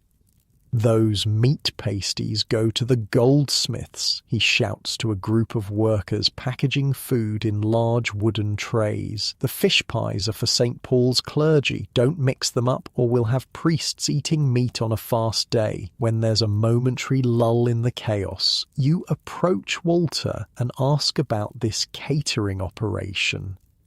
He wipes sweat from his brow. "Biggest day of the summer for us. Been preparing for a week, ordering extra ingredients, hiring temporary help, arranging delivery schedules." "Do all cookshops do this kind of catering?" you ask.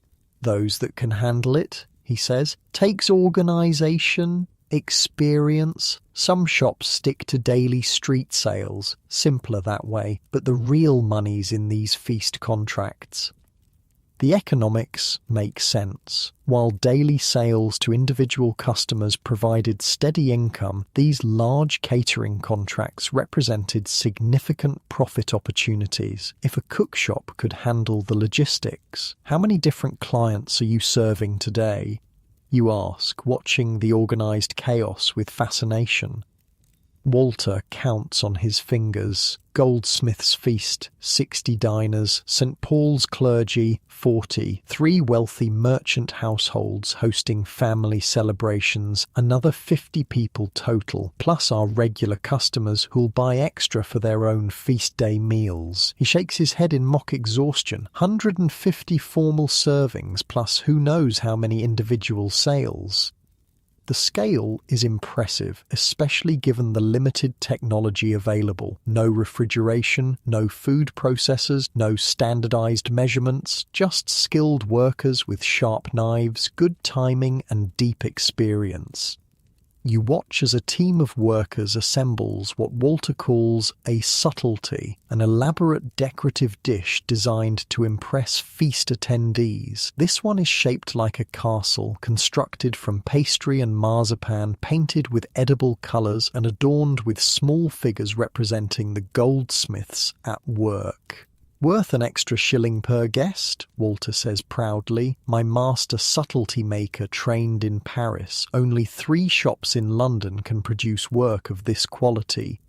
This specialised catering represents another level of medieval fast food, not just convenient meals, but prestigious high-end event production. With Walter's permission, you follow one delivery team as they transport their carefully packed goods to the goldsmith's hall. 6 sturdy men carry large wooden trays covered with cloths, moving at a careful pace through the crowded streets. At the hall, they're directed to a kitchen area where the guild's own servers will handle the final presentation. The delivery team unpacks the trays, arranging the various dishes according to a predetermined plan, and receives a signed receipt from the guild steward. "All according to contract," explains the lead delivery man. "We provide the food, they provide the service. Been doing the St. John's Feast for them for 12 years now." This long-term relationship between guilds and particular cookshops created a stable catering ecosystem. The guild knew exactly what to expect, and the cookshop could plan annually for this significant order.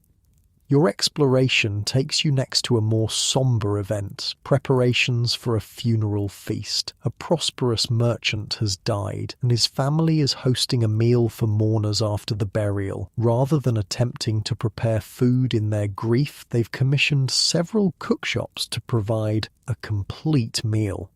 Outside the merchant's substantial home, delivery teams from 3 different establishments coordinate their efforts. One provides meat dishes, another fish and vegetable options for those observing religious restrictions, and a third specializes in sweet confections to end the meal. Funeral feasts are good business, confides a delivery man while waiting to enter, especially for merchants and gentry. They want to honor the deceased properly, show their status to the community.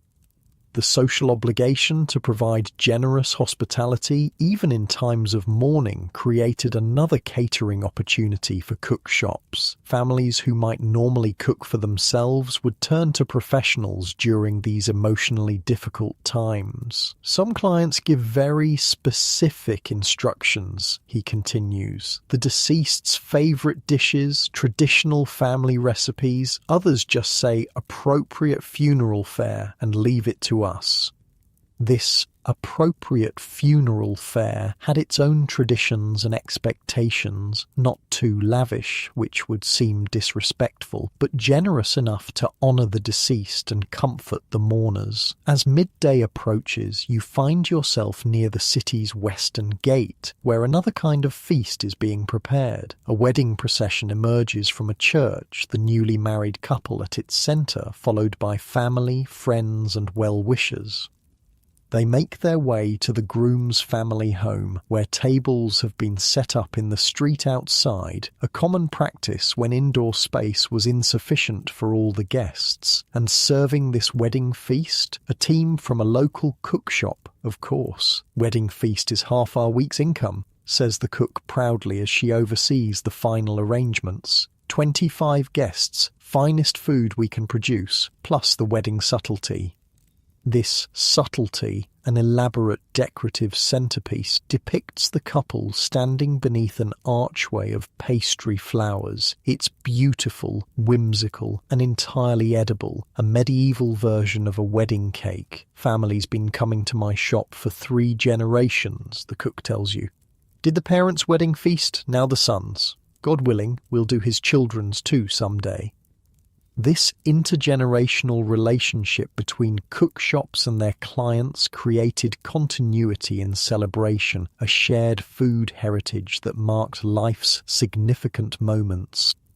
The wedding feast itself is a marvel of logistics. Courses arrive in carefully timed sequence, each presented with flair by the family's servants but prepared entirely by the cookshop team. From soup to sweets, every dish has been transported from the shop's kitchen to this street-side celebration without losing its quality or temperature. No small achievement in an age without insulated containers.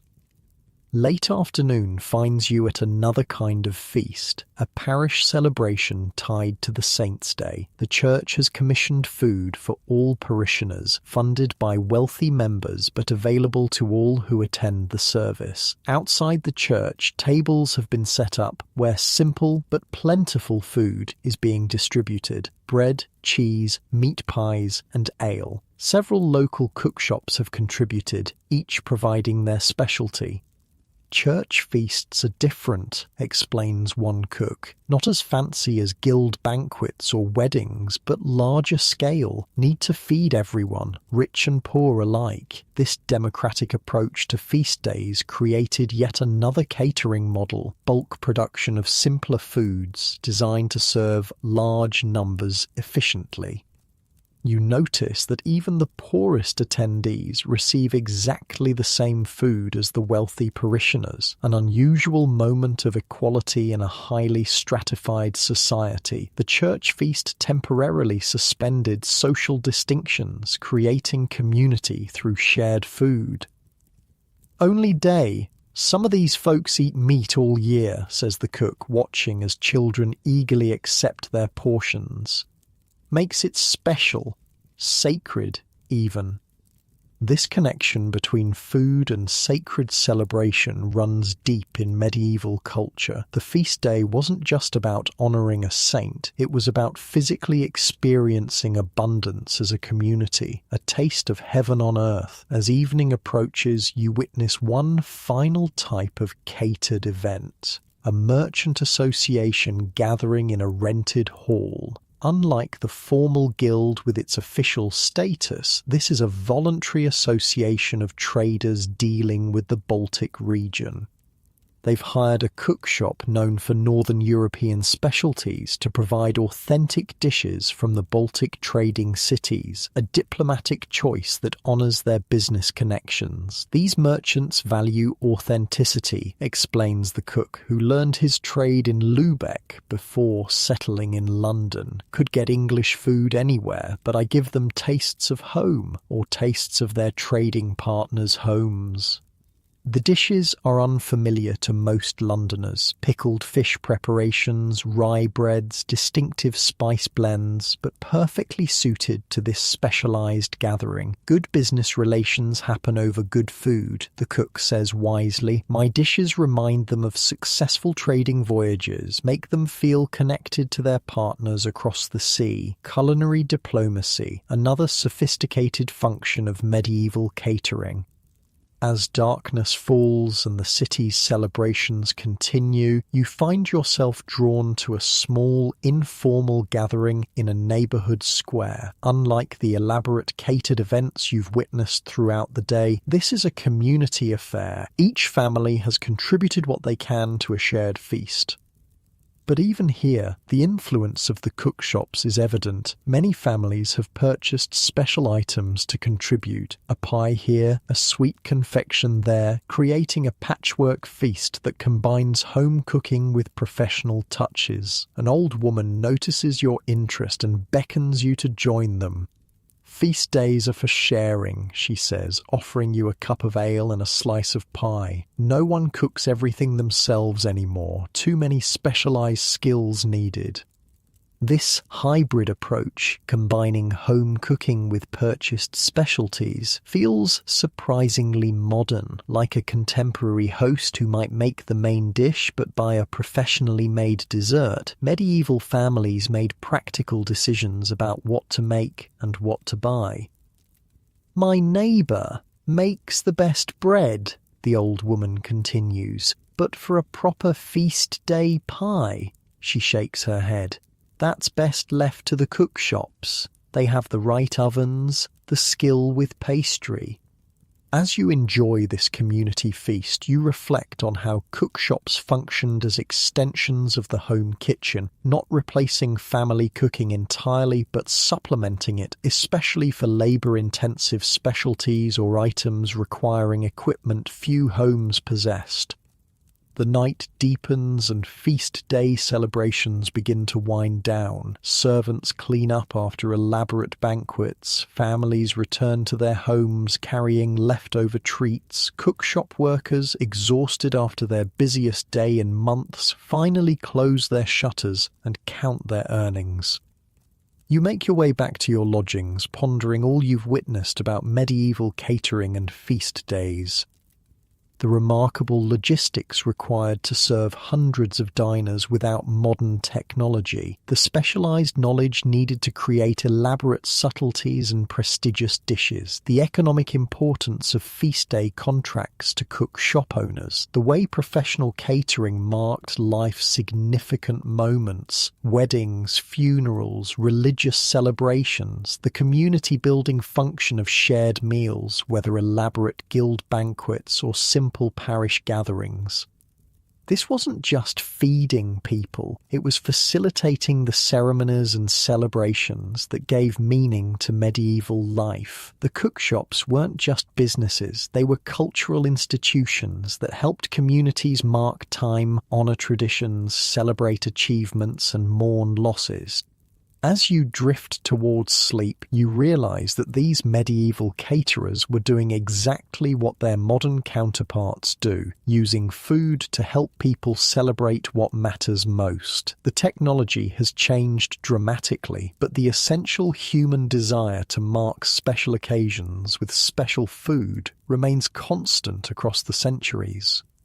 And in that continuity lies a profound connection between those medieval feast days and our own celebrations, a shared understanding that breaking bread together, whether in joy or sorrow, strengthens the bonds that make us human. You wake to the gentle patter of rain against your window.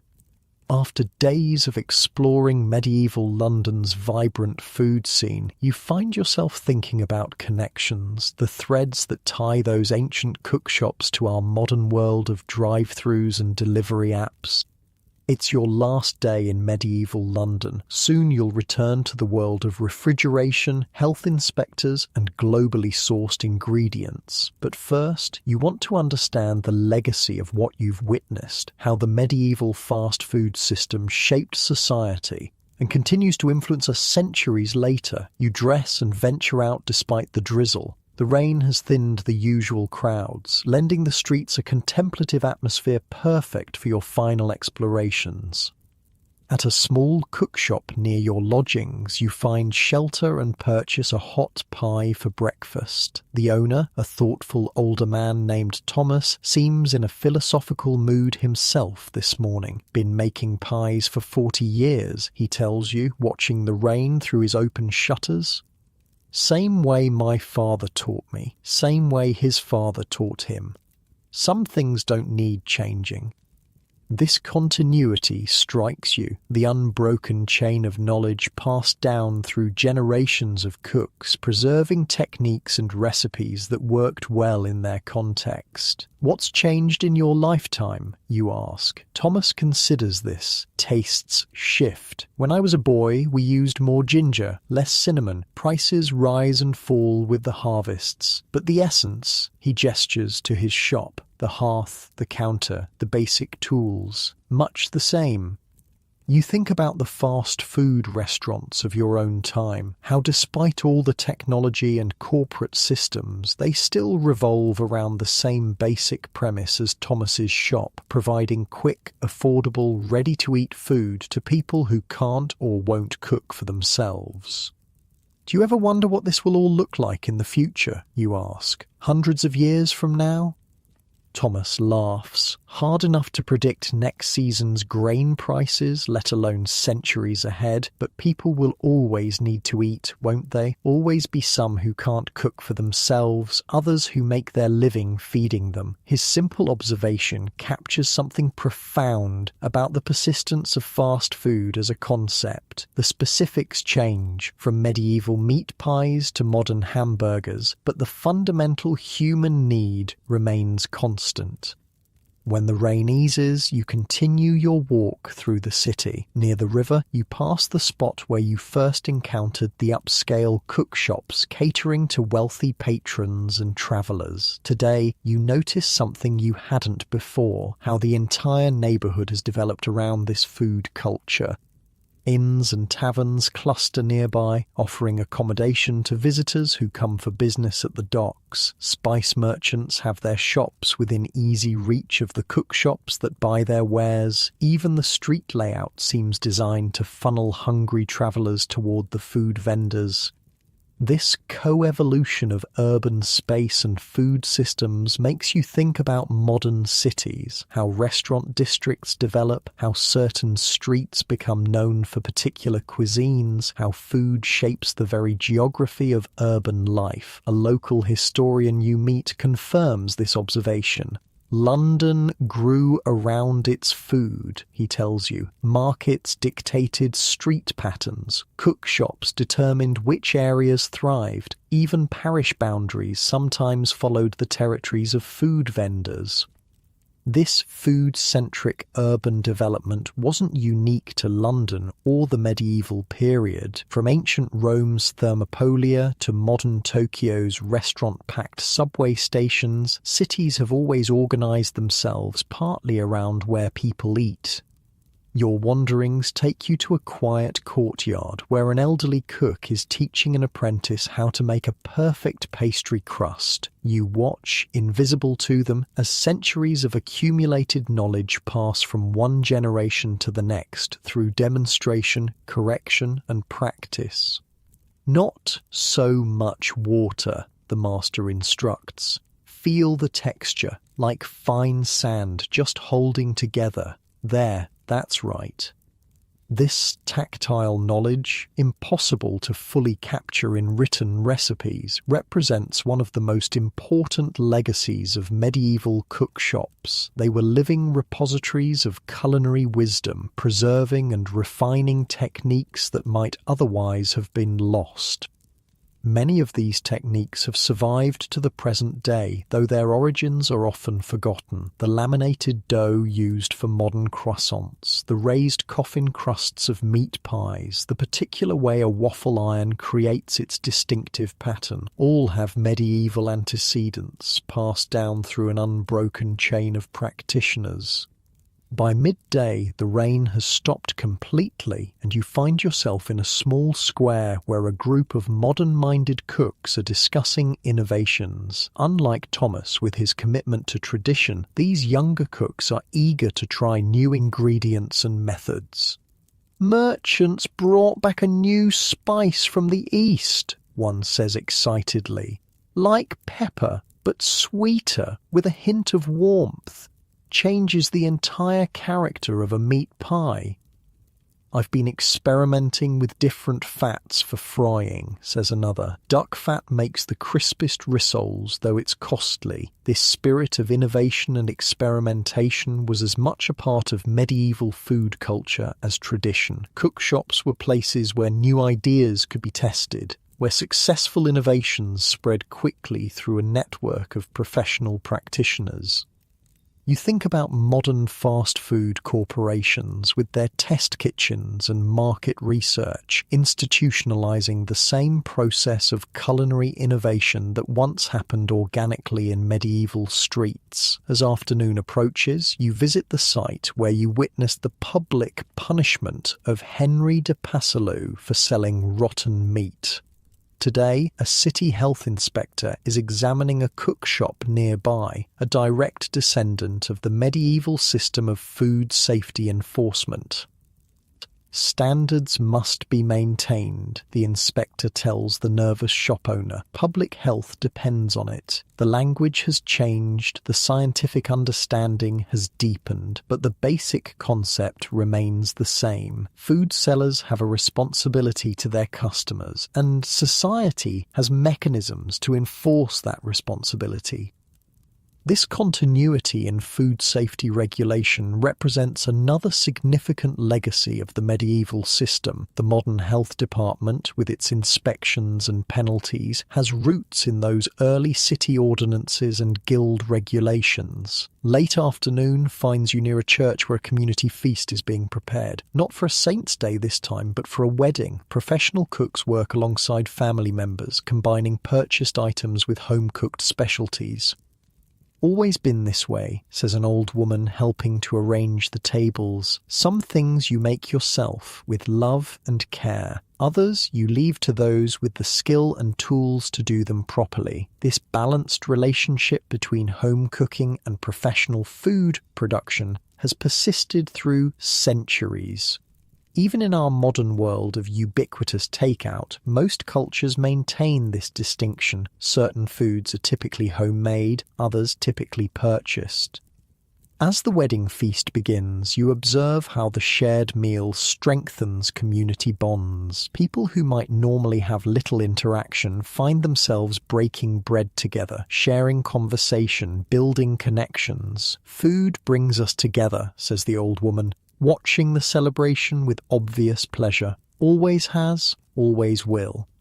This social function of shared eating spaces represents perhaps the most important legacy of medieval cookshops. They weren't just places to purchase calories, they were community hubs where people from different walks of life encountered each other, exchanged news and ideas, developed relationships.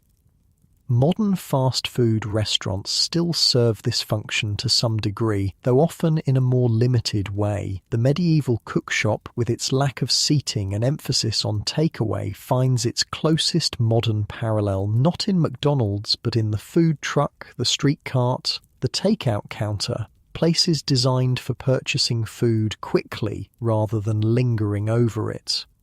As evening approaches and shadows lengthen, you find yourself drawn back to the first cookshop you visited on your journey, the one where you purchased that initial meat pie and began your exploration of medieval fast food. The same woman still tends the counter, calling out passers-by about her fresh, hot pies. When she notices you, a flicker of recognition crosses her face. "Back again?" she says with a smile. "Found what you were looking for in our city?" "I think so," you tell her. "I've been learning about cookshops and how they fed medieval London." She laughs. "Nothing medieval about it to us, just life as it is. People need to eat, we provide the food, simple as that." Her perspective reminds you that what seems like history to us was simply everyday reality to those who lived it. They didn't think of themselves as medieval any more than we think of ourselves as whatever label future historians might apply to our era. "Will you miss our cookshops when you're gone?" she asks, somehow sensing that you're near the end of your journey. "Very much," you admit. "There's something real about them, honest." She nods as if this makes perfect sense. Food should be honest. No pretending humble ingredients are fancy. No disguising old meat as fresh. Just good food at a fair price, made with skill and care. This straightforward philosophy, good food at a fair price, made with skill and care, transcends time and place. It applied to the best medieval cookshops, and it applies to the best food businesses today, whether high-end restaurants or corner taco stands. As night falls gently over London, you make one last circuit of the city, saying silent goodbyes to the places and people you've encountered. The cookshops are closing for the night, hearth fires banked, counters cleaned, leftover food distributed or stored for tomorrow. In the quiet streets, you reflect on all you've learned about medieval fast food.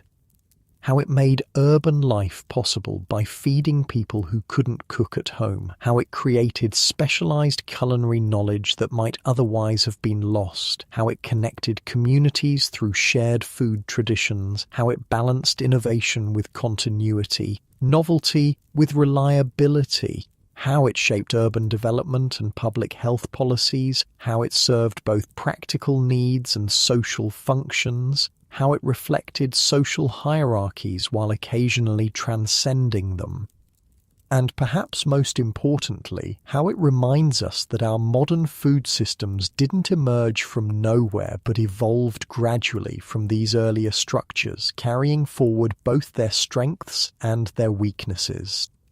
The concept of fast food, convenient, ready-to-eat meals prepared by specialists for immediate consumption, wasn't invented by Ray Kroc or the White Castle brothers. It has existed as long as cities themselves, adapting to different technologies, ingredients, and cultural contexts while maintaining its essential purpose. Back in your rented room, you lie in bed and close your eyes. The sounds of the medieval city gradually fade, the distant calls of night watchmen, the occasional rattle of a late cart on cobblestones, the soft murmur of the Thames flowing past the city walls. You think about all the people you've met on this journey through medieval London's food landscape, the cookshop owners and their apprentices, the food vendors and their customers, the guild officials and city inspectors, the wealthy patrons and poor labourers, all connected by this intricate web of food production and consumption.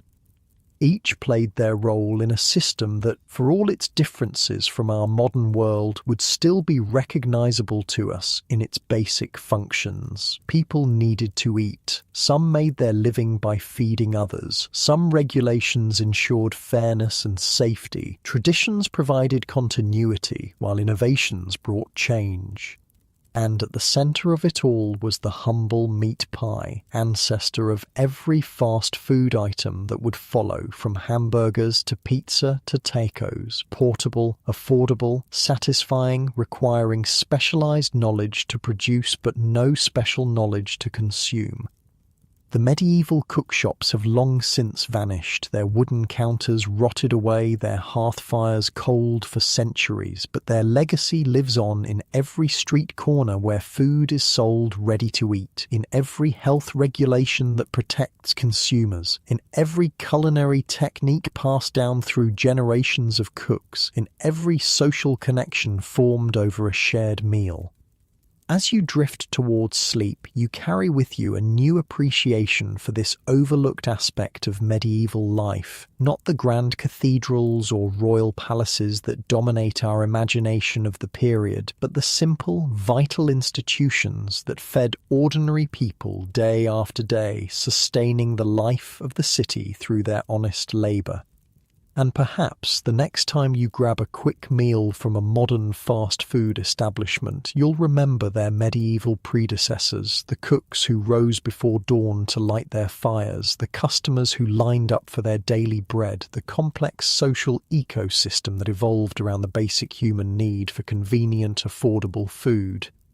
In that remembrance lies a connection across centuries, a recognition that for all that separates us from medieval people, we share with them the fundamental experiences of hunger and satisfaction, of commerce and community, of the simple pleasure of a hot meal on a cold day.